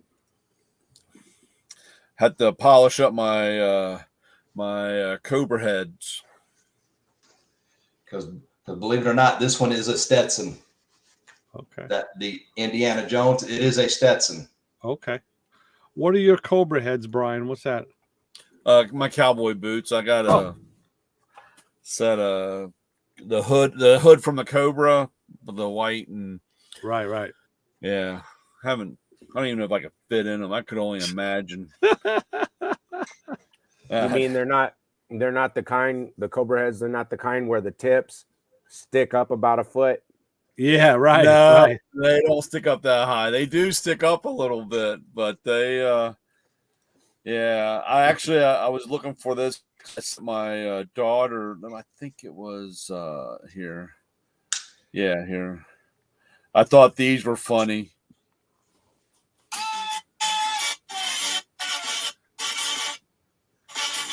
Why won't it stop?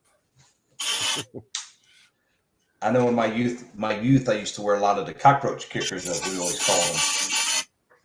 And then now, but I don't know if I can. Damn it! Stop. They're Crocs, but they're boots. Oh Jesus! The girl. I mean, the girls have Crocs for everything. There's outdoor Crocs, indoor Crocs. There's water Crocs. There's bathroom Crocs. There's bedroom Crocs. I mean, we have Crocs all over the place. And I told them they always threaten that they're going to get me the yellow ducky ones so that when I can go out in the rain to collect, on the tool truck, So I sent them. I want the cowboy Crocs. That's funny. So I gotta say, Brian, you impressed the Snap-on guy with your prowess of skip chasing. Yeah, he gave you big props. He goes, "Wow, I give him credit. That's a lot of work to go through." I'm like, "Hey, dude, it's money on the street, and if it ain't coming back, you got to go get it." I tell you, yesterday, I had one of our new guys. He called me and he said, "Hey, you came up in the computer I got a customer here that says they owes you money. And I was like, okay, well, what's his name? And he tells me, and I look up, I said, yeah. He goes, man, he said that he just came from California. He's never lived in Maryland. And I said, well, you could tell him in 2005, he was at the Ford dealership, and this is the last thing he bought, and this was the last thing he paid for, and he owes me the $300. And he's like, okay, I'll go tell him. But I don't think that it can be traced. And I always like that guy's still in business. Because when I come up, 20 years. That's the only thing that I hate about this now. I'm at the point where so long and so many people owe me money, chasing people down all the time. Right. So it's funny you talk about that. When we were waiting on the parts to get there for that Kenworth, we were talking about, because the guy that I was helping had a drawer full of Snap-on tools, and I was like, yeah, I don't buy Snap-on. When I was turning wrenches, I had Snap-on stuff. I had a Snap-on box. I had all of that stuff. And my Snap-on guy retired, and they had this pissant punk take over his route. And because I was like, the guy comes wheeling up and he bebops out in the truck, and I was like, where's Keith? He goes, oh, Keith retired. And I'm like, okay. So I said, hang on. He's like, what? I said, hang on a second. I go around the corner and I come back, and I had this was when they started doing the padded offset wheel creepers. Mm-hmm. And I come around the corner. Oh, no warranty on creepers. No warranty on creepers. And I was like, dude, you have no idea. You have no idea what I'm going to say, what I'm going to do, what I'm going to ask you. And you're freaking out going, no warranty on creepers. Dude, what are you doing? I had a question. I liked the creeper, but I had a question. And after and the guy just turned out to be just a jackass. So after about 2 weeks of that nonsense, I called Snap-on Corp. I said, I need an RGA. And what are you talking about? I said, I'm done. I'm not dealing with this peckerhead. I'm not dealing with this. I said, I'm going to keep this, and this other stuff I'm going to turn in. What's the balance? When he showed up, I had the RGA for the toolbox and the payment for the stuff. And I said, okay, the tools that I'm returning are in here, and showed him the stuff. I said, here's the paperwork. And he's just sitting there looking at me going, what? In your hands or feet. You wanted to act like a jackass. I ain't not dealing with it. And what's so funny is Marvin comes pulling up in the Mack truck right as he was loading his stuff up. It's like okay, come on. And he sees me pull my maximizer out and start getting. I was like, dude, I'm not putting up with, you want. Yeah. I tried to be nice to the guy. I tried to, eat. I said, but he just immediately wanted to be. Oh no warranty on this. We can't do that. And it's like, dude, I never had a problem with Keith. Hey man, kid be like, Kate, it's like, hey Keith, what about this one? That's gonna not a problem. We'll work something out. Yeah. Not this guy. Oh no warranty on this, and we can't do that. That's got to be rebuilt. And Keith would just take it apart, and like I said, he'd take it apart and ratchets or whatever. He'd clean them up, get them working. There you go. Yeah, I had one of my a customer of mine show up. And he's out there in left field, but too much exhaust fumes. I really don't know, but he was having problems with his new Matco guy, and he came over, and I was like, he's like, you gotta help me fix this, and I'm like, well, what happened? He had a light, and he sent it in, or he didn't somehow or some way the light. I don't think the light really got sent in. So the Matco guy, just to get him out of the truck, handed him another light. Well, he didn't realize he handed him a $25 light, and he bought a $300 light. Oh, so. He wasn't too happy, and course, I'm sure. I don't know. I might not hear anything tomorrow because that's pretty soon, but I'm pretty sure after Expo, I'm going to get a phone call from corporate because, I gave the guy all the information on who he needs to contact to get it straightened out. And, well, why is that a bad thing? Somebody, I don't know, Ray. It might not be that big of a deal, but it's always, nothing is simple anymore. Everything is a game.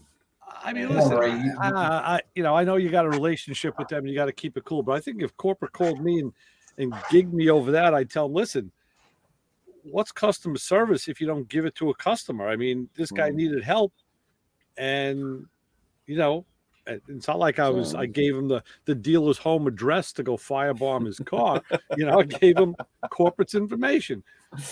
So hopefully he gets it straightened out because I don't know how. I mean, like I said, fixing it. Unfortunately, warranty is such a. I hate to say it's such an evil thing. Yeah. Because back in the day, when they were making money hands over fist, they would warranty anything. Yep. And of course, when things got south and everything got super tight, now they wanted to say, well, that's normal wear and tear, or that's customer abuse or whatever. And they stick, you can't, I know what it says in the book. I mean, even the Snap-on book, if you read in the back, and they actually probably took it out of here about the warranty, it clearly states that abuse if it's not covered. Yeah, I mean, if there's the life of the tool, if it's worn, it's the life of the tool. It's worn out. That's not a manufacturer problem, and that's not warranty. But like I said, back in the day when everybody was making money, they didn't care. And of course, now they want to play by the rules. And after X amount, Josh just told us that those pry bars are warranted for life. Yeah. Well, that's a funny word. And he was scripted by Matco. Well, like I said, is it your life? Is it the tool's life? Is it whatever's life of the tool? I got transmission guys that take whatever size socket that they use all day long, and they round them out, and that's the normal life of the tool. I'm sorry, dude. Technically, it's not warranted. Yeah. But where's the lifetime warranty part?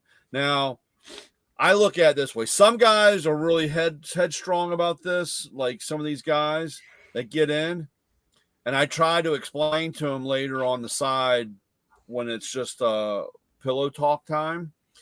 Look, dude, the socket cost you $10, so you're going to lose a guy that spent thousands of dollars over a $10 socket. Well, first of all, show me the $10 socket, because that's not my cost. My cost. Oh, okay. Oh, Jesus. You mean the $56 sockets on the truck? Yeah. Okay. Well, I'm not. I don't have an S next to mine, so. I mean, mine aren't as bad as that, but I mean, they might have cost them $20. But you understand what I'm saying? You're going to give up. Yes. You're going to throw away, instead of throwing away $20, you're going to throw away a guy that spent $2,000, $3,000, $4,000, $5,000 with. Well, that's what I'm saying. Customer service. What's more important? I hate doing it comes down to screwdriver analysis. I mean, screwdrivers I hate screwdrivers with a passion, because every guy uses them as a pry bar, and every guy's using them as a chisel, and they're beating the shit out of them. Dude, they're not warranted. I mean, that's the bottom line. So when I send them back, they send them back to me. So basically, when you have a drawer full of number 2 Straight and Phillips screwdriver blades for replacement, you just stock up on those. That's we're not Snap-on. We just don't give you the shaft. We give you the whole screwdriver. Oh yeah, you see, Snap-on changes it in the handle, right? Right. but you know, we give you. I mean, we're giving you the whole new screwdriver. All right. So if Matco is sending that back and not warranting, it's out of your pocket. Yep. Okay. But Brian, it's like you said, you have to think for a minute, because I did the same thing when I took over a Napa. I had a guy walk in and he's like, "Where's so-and-so, the old manager? He doesn't work here anymore." And the guy's like, "Oh," you can see him rolling his eyes. He's like, "Oh God, what's dude?" So I pull him to the side of the counter. I said, "Dude," I said, "I'm the manager. What's going on?" And he's like, "Oh, dude." And I stopped him. I said, "Stop." I said, "I've been doing this stuff for 15 years. Talk to me. What's your problem? What's going on?" He goes, "Well, I had a set of brake shoes that were that." And I said, "Hold on, what's your account?" So I pull up the thing and I look at it, and I was like, and I tell him what the part number is, because it's in his account and all that. And I says, "Okay, what's the issue?" "Oh, well, after like 6 months, it's basically he bought a set of bonded shoes and it didn't last 6 months, and where I don't know if they had a bad run or the bonding, it didn't. Basically, the bonded shoe came apart after like 6 months, and the old store manager was hoofing and poofing and, "Oh, this is not warranty." And I was like, "Dude, it's like a $15 set of brake shoes. Here's a new pair. Bye-bye." And the guy just looked at me and he goes, "What?" And I said, here's a new set of shoes. Do you need wheel seals or grease or anything to go with it?" Yeah. Springs, and he's just literally just dumbfounded going, "That's it?" And I went, "Yeah, I'm not going to dick you around over same thing. You're a good customer. There's you can potentially spend a lot of money. I'm not going to dick you around over a $15 set of brake shoes. Here's the shoes. Have a nice day. Sorry that happened. Bring me the old ones back if you still have them. If you don't sweat it." And the guy's just like, "Are you kidding?" I said, "No, it can be that simple." Yep. Yeah. That's customer service. And the one thing though I meant to tell you, Brian, with the Matt guy, he unfortunately passed away. And right as I was getting out, I owed him a couple bucks. I could never get in touch with his wife to square the debt up, and I was like, because even to this day I feel bad because I owed him a couple bucks on a ticket, and I was like, "How do you get in touch with like Marvin's wife?" And I was like, "I don't know, but I owed him like $200, and I felt bad that he passed away, and I would have gladly said, 'Here's the money that I owed him on my account.'" Yeah. And but I never could get in touch with his wife. I got a phone number and tried to leave messages, and I tried. Yeah. But yeah, it's tough. I tell you, man, it's because one of the other guy, one other shop is like, "Hey, did you hear about Marvin?" And I was like, "What?" And he goes, the Matt guy. He goes, "Yeah." He goes, "Yeah, he gone." And I was like, "Crap." So, well, that's unfortunately, I looked at my feet the other day and I don't have that tag on the toe, or I don't have that expiration date stamped on there yet. So yeah, yeah, it's terrible. That's the only thing that you start thinking about, because I'm like, it's funny. It's not really funny, but it's funny when I had a guy I mean, it's been 18 years, and he came back into my area, and the first words out of his mouth was, "You're still here?" And I said, "Man, I love you too."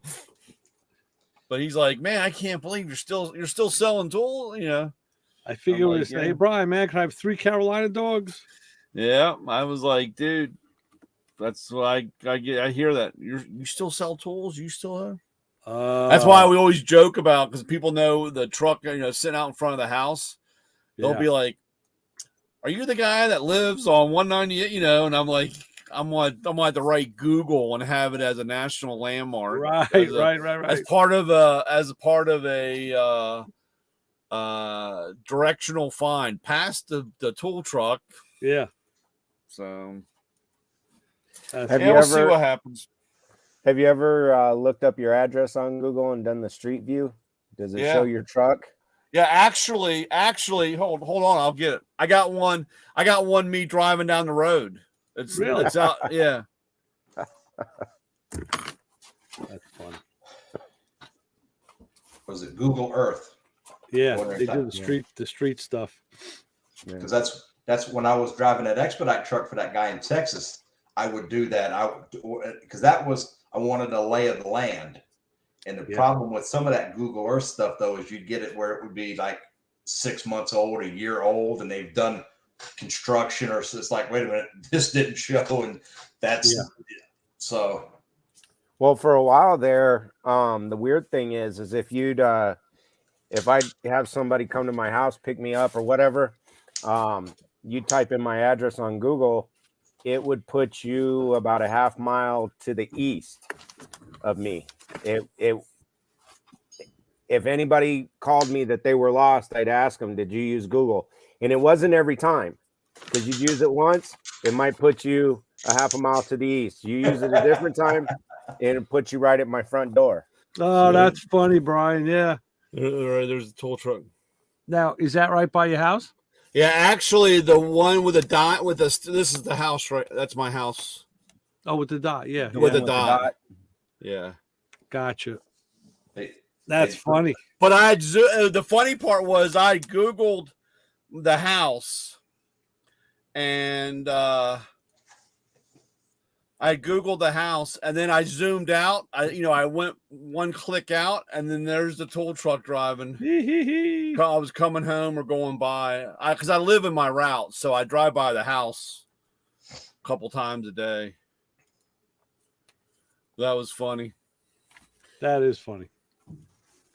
So I keep saying that I want to paint. This was the old truck. This was a while back. This was 2009. What was that, like a Isuzu? Yeah, it's a Isuzu. I still have. I have a newer version of that, but my new truck has stainless steel top on it. So, but the other one was white. I always wanted to write in, "Hey, Maco Man," across the top, so that and I keep saying I'm going to still do it to the new truck. Yeah, we had just put in the concrete driveway on this. This was concrete, the concrete driveway. Is that with the Turbo 4 diesel? Huh? Yeah, that has my pickup truck sitting out there. No, your tow truck, is it the Turbo 4? Yeah. Diesel? Yep. Yeah, I drove it's a box truck like that. It's a big 4-cylinder. It's a really big 4-cylinder. I can't remember what it is. Yeah, I had I worked for an archive company years ago, and there was the main one I drove was like a E350 box truck, and then there was an Isuzu box truck, like the one in the picture, and depending on if the other driver was out and I had to take the opposite side of town to cover his route, I would take the Isuzu. Yeah. Yep. Good old Isuzu. It was actually it was a good running truck, actually. I was my old one was great. This new one's a piece of shit. Yeah, the one we had, I don't know what year it was, but this was 2010, 2011, somewhere around there. That one was a lot. When I had to take that truck the first time, I was surprised because I expected that the E350 being a Ford would be, a lot stronger and everything. That Isuzu I thought was much better running box truck, and it was more comfortable. Yeah. Yeah, once they put all that emission crap on it and the DEF, that's my biggest problem. That truck sits out there and it tries to regulate the ultimate temperature, and it just goes crazy between high idle, low idle, high, and it just trying to maintain a certain temperature. And they're not meant to, that's my biggest problem. they don't want, they tell me I idle it too much and it's got to be turned off. But then by the end of the day, my batteries are dead and I got to get the truck jump started. Could you put an APU on that truck? A what? An APU? An APU. Auxiliary power unit. Well, I guess. I mean, I could change over to a generator. I'm still burning something. Yeah, that's basically the same thing because on a tractor, once you get if you're going to overnight or whatever, and you get because there's so many places now. New York State is real bad. New Jersey is real bad. Pennsylvania is bad. Even some down there where you're at, no idle laws. Yeah, we got. Well, unfortunately, I've trust me, I've had this argument a few times, and because in the handbook, and this is the way it's stated, because I could have livestock on my truck, I don't have the 15-minute idle run.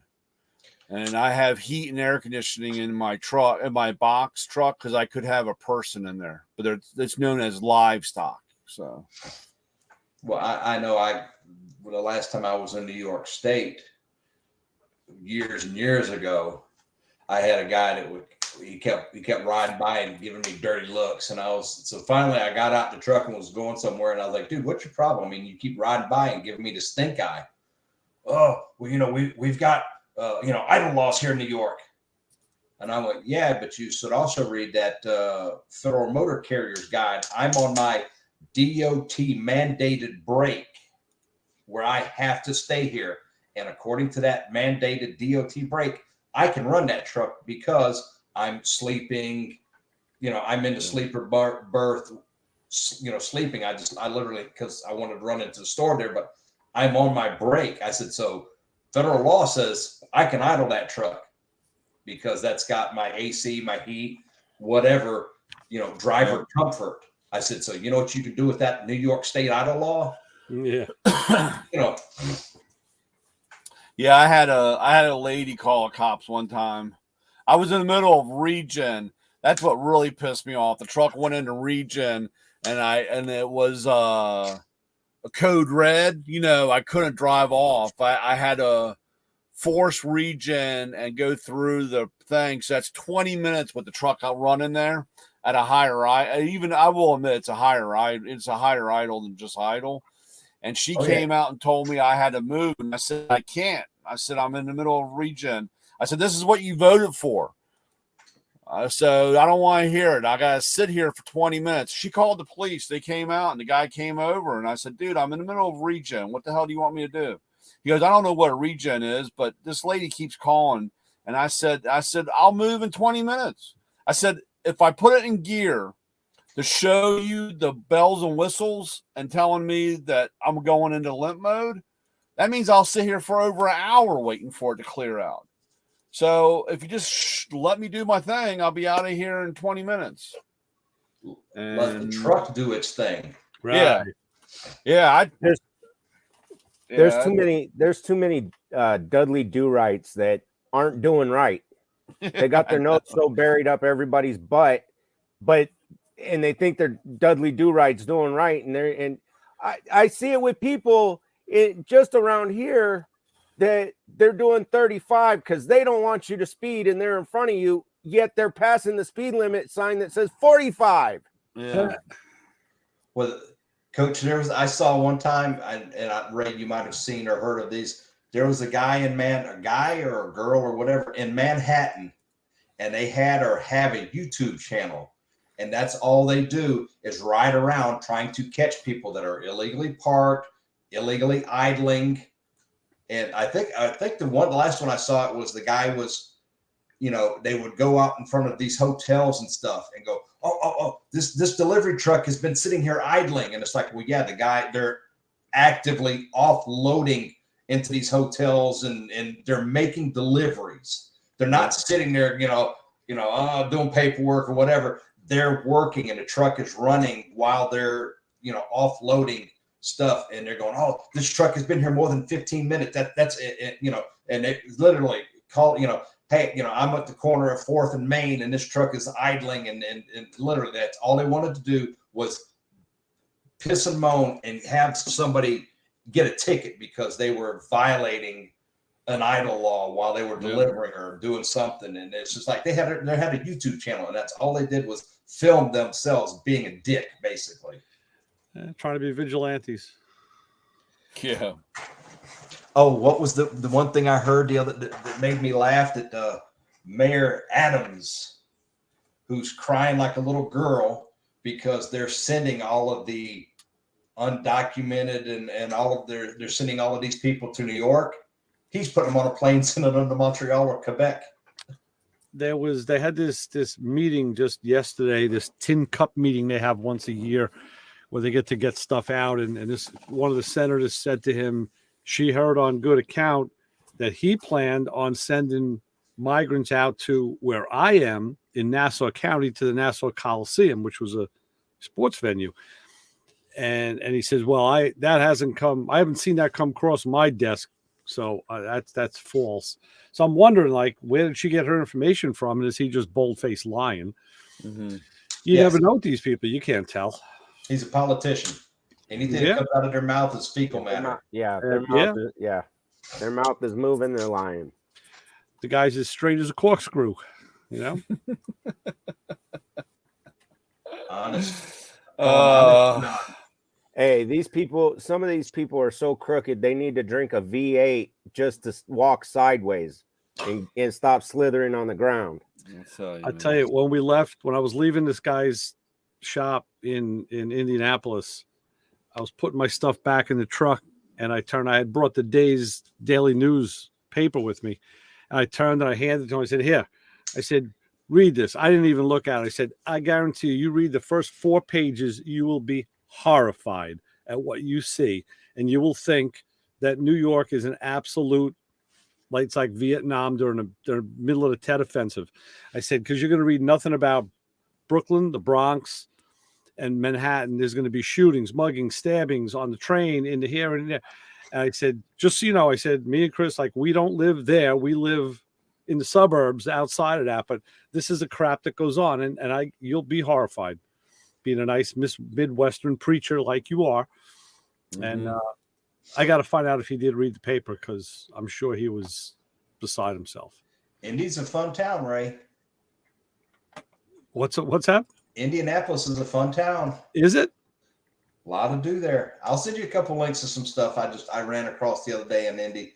If you get back up over there, you'll place to hang your hat for a night or two. Well, when we go back, we're going to have to stay the night. Yeah. I'll send you some places you guys can. Okay, good. Some guys you can. It was easy to get around too. Roads were wide open, clean and green. Nice. Well, that's last time I was in Indianapolis, we had went to, I forget it was a casino in Michigan, just basically right inside of the Michigan state line. Oh yeah. And as we were coming back, that was when I first started doing the expediting stuff. So the guy that owned the truck was with me, and we were running his teams. And so he's driving, and I'm on the computer, and I'm looking for loads where we're at, and damn if I don't find one going to Houston. Wow! So I get on the phone and I call, and the girl, the agent answered, and we start going, what do you got? And told her what we had, and this, that, and the other. She says, that'll work. This is the rate. Are you interested? And I looked at him, and I was kind of doing the conversation as he's driving so he can hear, and he's sitting there doing this number. And I was like, yeah, we'll take it. So book us, shoot us the address. We went and picked them up. They were handrails for, they were doing stuff. I think it's the Toyota Center in Houston. They were doing a remodel or redoing a bunch of stuff. And so we picked up this load. It was a good paying load. We were like 30 miles outside of Indianapolis, and they're like, can you be there by such and such a time? And we're like, shoot us the address. And I looked at it and I said, yeah, we'll be there in, 50 minutes, if that, with traffic. So we told the shipper when we were coming. We picked them up. We got them loaded in the truck, and down to Houston we went. You drive all over the country? I did. I used to do lower 48 when I was driving that expedite truck. I drove that one everywhere but California because it was an 06, 07. So it was too old to go into California. Too old to go, can't go in California. Yeah. Plus the freight going in and out of California at the time wasn't that great. So, I mean, if you had a 53 footer with a lift gate, yeah, then that was okay. You could do that. That would make enough for what we were doing. But no, that's it's funny that I ran across this old friend of mine that I was helping tonight with his Kenworth, because a night or two before I was online looking at another truck, just debating if I want to get rid of the one I've got now or just looking for something different. And just for example, I put in a couple of the parameters, just W900 Kenworth, such and such year models, like a glider kit. I think I looked at glider kits first. And there were 2 or 3 of them that popped up, like a 2000, 2003, 2004. One or two of them had $1 million plus. I think the average on them was the $1.5 million at least, maybe 100,000, 200,000 on the remans. Spec'd out kind of like I wanted them. Relatively nice truck, of course, big hood Kenworth W900 lights and chrome, polished aluminum and all that stuff. Every one of these trucks was well over $100,000. And I mean, we're talking a 2000, 2004, 2005, well over 1 million miles, and they still wanted over $100,000. And I went, Crazy. It's crazy money. Not for me. No way am I going to spend $100,000 on a truck with 1.5 million miles that's 22 years old. Ain't happening. Yeah, it's crazy. Prices are insane. Well, it's because, like you said, with your truck, with your tool truck. Yeah, with the emission stuff. We'll look at it this way. With a Freightliner, when I was in Vegas, and because the truck when I went to Vegas, I was having an electrical issue with the truck. You would turn the dash, or the blinkers were, there was something in the dash. There were some wires in the dash that were screwed up, but it took them a while to pull it apart and pull all these harnesses out and figure out where the issue was. So Freightliner in Vegas had the truck overnight. So that was when I stayed at Circus Circus, and I was on the phone. When I realized I was going to need a hotel, I called John, and John's like, go to the Venetian. And I was like, John, they don't have any rooms at the Venetian. And I was like, I need a place to stay. And I'm gambling, I'm bouncing around, and finally I just said, screw it. And I called Circus Circus, and they go, yeah, we got rooms. I was like, fine. So I Ubered over to Circus Circus because I just basically needed a place to sleep and take a shower and be back the next day. Freightliner, probably 8-9 years ago, since Freightliner owns Detroit Diesel, somebody said, hey, let's take all the oxygen sensors and the forward and aft of the converters and the doser injectors for all this crap that does the afterburn and all this crap, and we're going to put it in one big aluminum box, and we're going to weld that son of a bitch up. And they call it the one box. Yeah. So in the newer Freightliners, if they have a problem with the emission systems, they just R&R the one box. Well, Ray, if you can find one for $10,000, you're doing something. Yeah. It's 10 grand or more for this one box. They have we got a couple guys that have some Freightliners, and they need the sensor, the warming sensor for the DEF and for the tanks to keep the tanks from freezing. And of course, they put the fault code, which there's an emissions problem, so it goes into a limp mode, and the sensors for the heaters for the boxes are on back order until March of 2024. Oh, how nice. Yeah, it's like I've got a buddy of mine who he had a 06 or 07 Century class like my other truck, and he sold it because I want a new truck or newer truck. So he went and bought one that was, what's this, is 23. He bought like a 20 or 21, a couple years old. Same thing. Paid big money for the warranties and engine warranties and emissions warrant. Paid big money for all of this crap.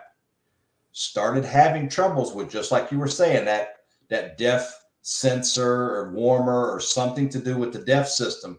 And the guy's like, you know, when he went to Freightliner, he's like, is this covered? He says, oh yeah, it's a covered part.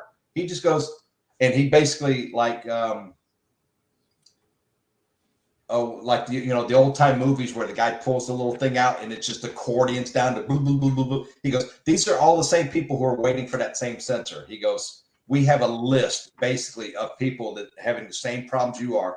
And the trucks don't run because you can reset the code a few times. And then eventually, like you said, it just goes into limp mode. Yep. So you can be running down the road and all of a sudden it goes into limp mode and you're done. Yep. Can't go over 5 miles an hour. So if you're smoking down the interstate with a box or something behind you, 30,000 in the box, and all of a sudden it goes into limp mode, yeah, you're lucky if you can get the thing off the road.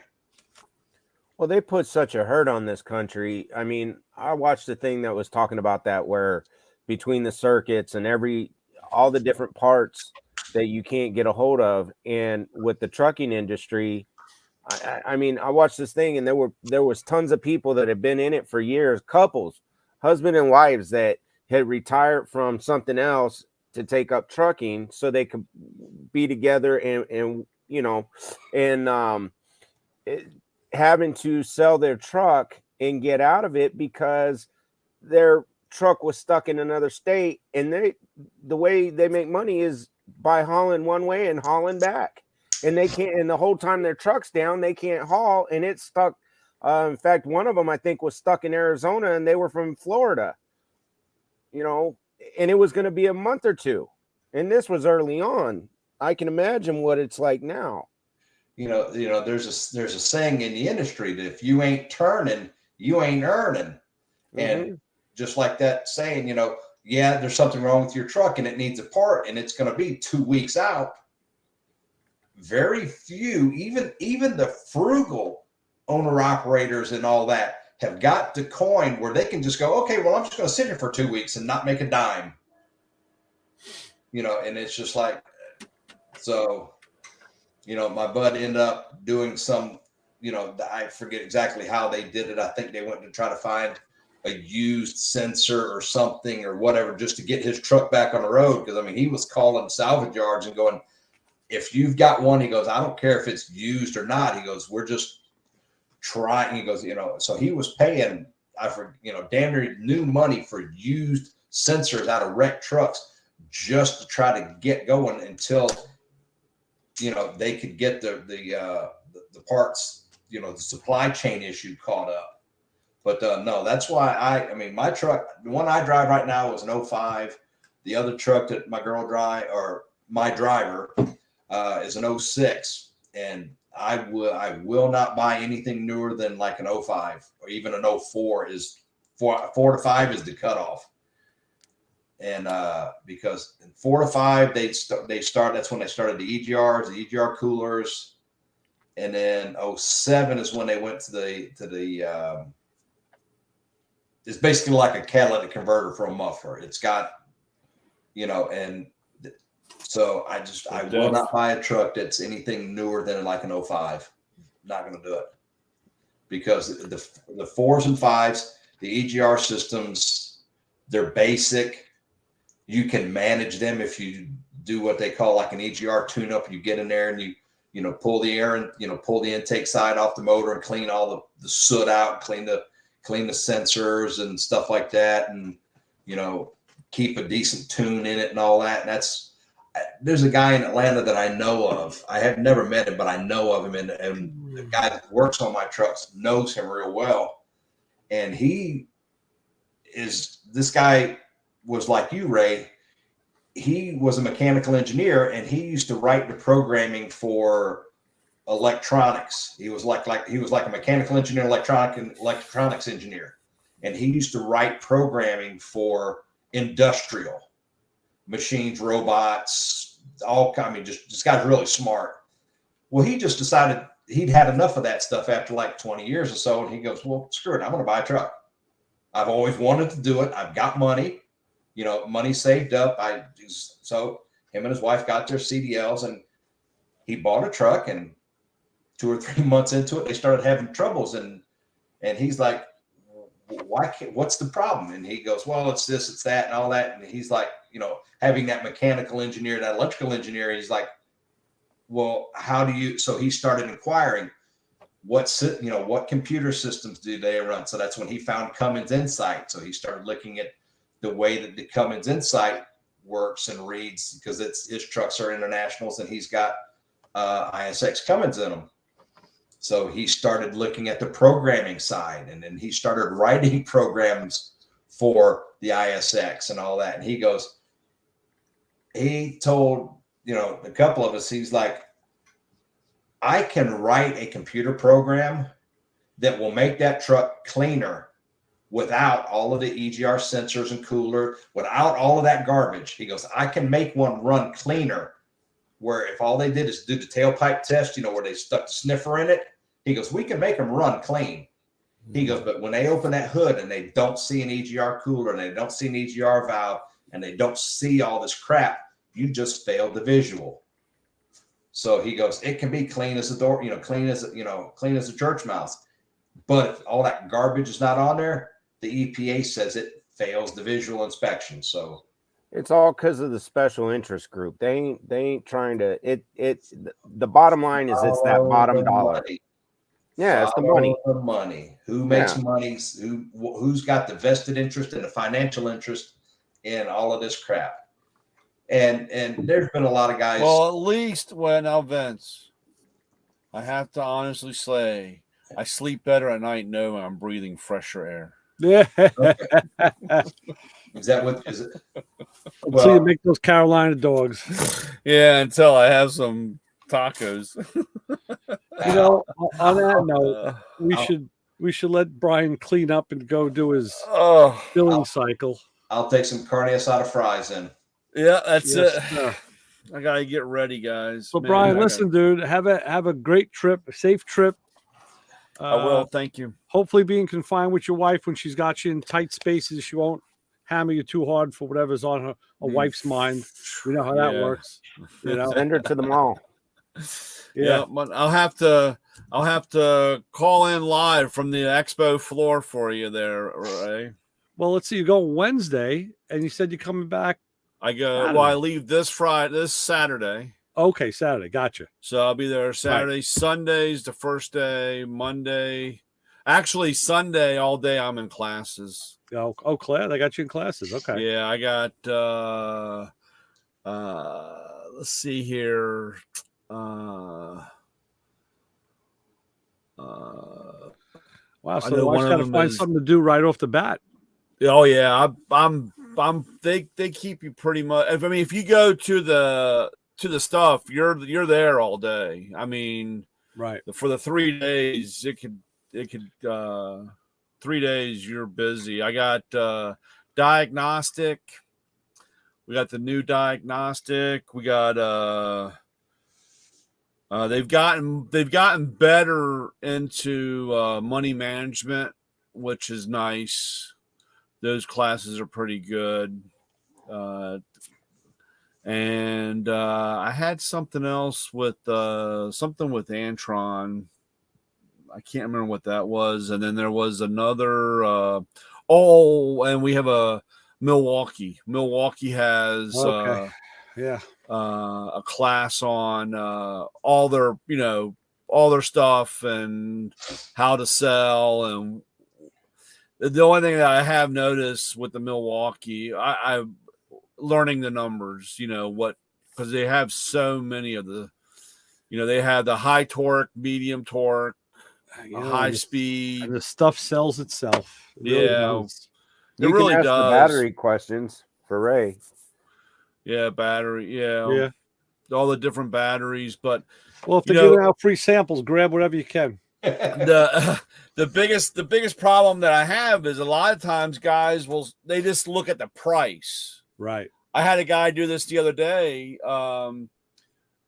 He saw the price for impact, a 1/2-inch impact, and he didn't really say anything. He just says, "Oh yeah, I'll take this," and I didn't ask the question at the time. I didn't even realize, but it was low powered, or it was a medium powered impact.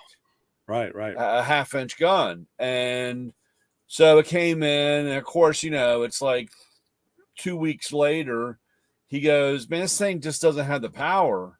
And I looked at it, and I realized, I said, "Well, this is me." I tried it, and I said, "Well, this is medium." He goes, "Well, I want the one with more power." And I said, "Okay, well, that's why this was $300 and not $800. So, that's the biggest thing, is learning what they want. Yeah. So, Yeah. Well, that's hopefully there'll be a way they'll have a little seminar to help you. So we'll get that, and I'll be a smart fart. All right. So Isaac, what do you say? You gonna take us out tonight? Yes, sir. You can follow us on YouTube, Facebook, Instagram. You can subscribe to Patreon. But please, whatever you do, don't follow us home. Ray Don't doesn't call want me. help with taking his trash out. And don't call me Pop. That's terrible. You gonna be around tomorrow, Ray? Yes. I'll be. Yeah. I'll be around. I'm around every day. I'll give you a call. There's a couple questions, maybe some things I want to throw your way potentially, if you want to mess with them. Some electro digital. If you want to mess with them. If not, like I said, well, I'll talk. Okay. I'll call you tomorrow. Okay. All right, fellas. So for All right, Lewis guys.